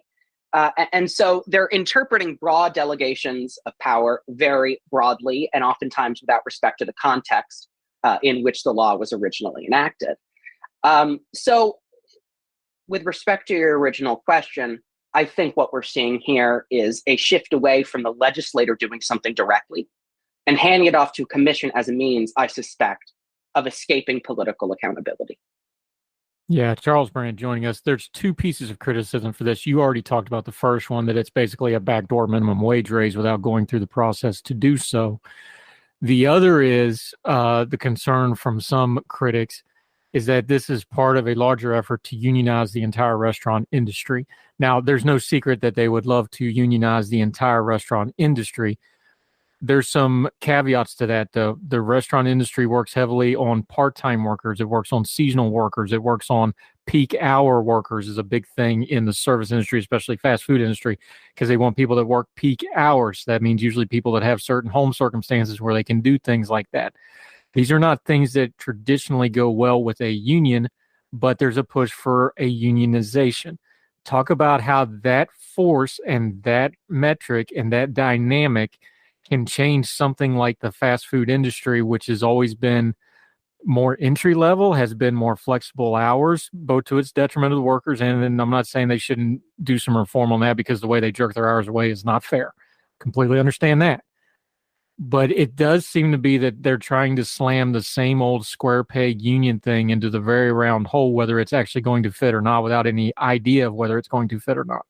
Right. I mean, several CEOs who fall under the unfortunate purview of this wage council have come out and said, hey, in the short term, we're going to have to pass this on to consumers. The increased prices as a result of all these regulations and these new minimum wages, we will have to pass the prices on to consumers. That means less demand for these fast food services, or food rather. I should just say fast food. Ultimately, it's going to affect the company's bottom line. It could force them to hire fewer workers. It could compel them to invest in robotic capital instead of, actual human beings on the working line, because they've made the financial calculation that it's simply cheaper to invest in robotic capital as opposed to pay up to $22 an hour for a worker that the market has not valued at $22 an hour. So it could eliminate permanently jobs that many high schoolers or younger individuals work as their first job, either out of high school or during high school. A lot of those jobs might not exist anymore with regulations like these, forcing companies to pay a wage that is just simply not profitable for them. So it ultimately is likely to have effects that are detrimental to the very workers who the legislator claims it is here attempting to uphold.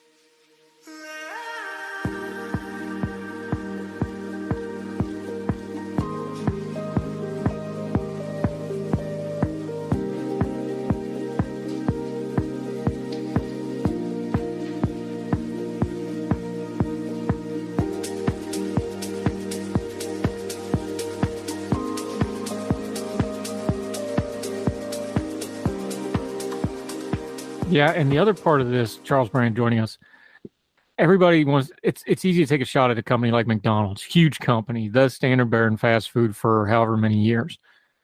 But the problem is McDonald's doesn't run all the restaurants. These are franchisee owners. So these are actually small business owners, even though it's a McDonald mega corporation brand. California has a history of this. We saw this with the truck driver regulation, where they didn't do a carve out for third-party lease owner operators, and we see what happens at the ports, where they basically made it illegal. Instead of we needed to do a carve out for that specific group. This feels like one of those things where maybe they're getting way too broad a brush. Instead of distinguishing, they don't distinguish between a Starbucks and a McDonald's and a Chipotle. They don't distinguish between fast casual and more fine dining. They're not distinguishing between a mega corporation, where that argument, even though I still disagree with it, the argument of not passing the buck on would have more validity, and these small business owners that are franchisees on it. This seems like a way too broad a brush to me on a practical level. Does it to you as well? It's certainly a broad brush, but what I find especially interesting in regulations of this sort is where the legislator has immunized its friends from the onerous regulations. So there are two specific exceptions in the FAST Recovery Act, which stands for the Fast Food Accountability and Standards Recovery Act, also known as Assembly Bill 257. There's what I've coined as the Panera exception. So one provision in this statute provides, and I quote, "An establishment that on September 1st, 2022 operates a bakery that produces for sale on the establishment's premises bread," and I'm skipping ahead a bit, "shall not be considered a fast food restaurant so long as it continues to operate such a bakery. This exemption applies only where the establishment produces for sale bread as a standalone menu item and does not apply if the bread is available for sale solely as part of another menu item."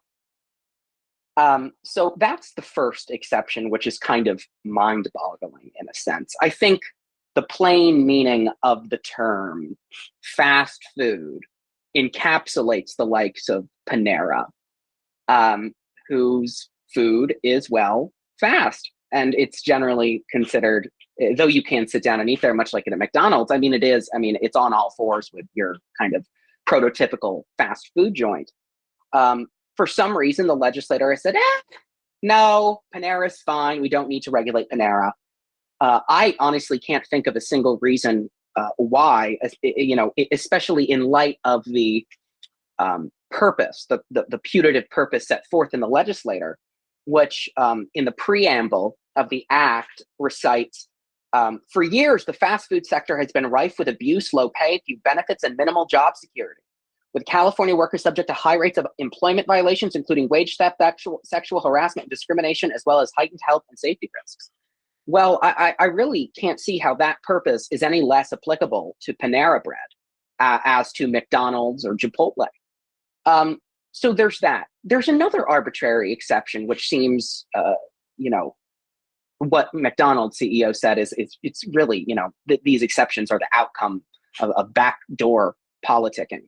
And I certainly agree with that assessment. But this particular exception provides, and I quote, "Fast food chain, means a set of restaurants consisting of 100 or more establishments nationally that share a common brand or that are characterized by standardized options for decor, marketing, packaging, products, and services." So if you are working for a chain that only has, let's say 100 restaurants nationally, you will not fall under the jurisdiction of this commission. But God forbid you have 101, in which case you are at the mercy of this ultra powerful regulatory bureaucracy.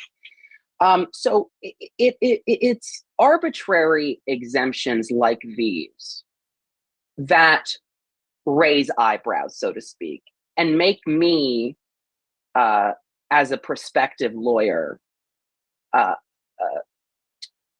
question the purported reasons for this legislation, or rather, how sincere the legislator was in its conviction that these regulations were so necessary as to mandate the creation of an ultra powerful commission.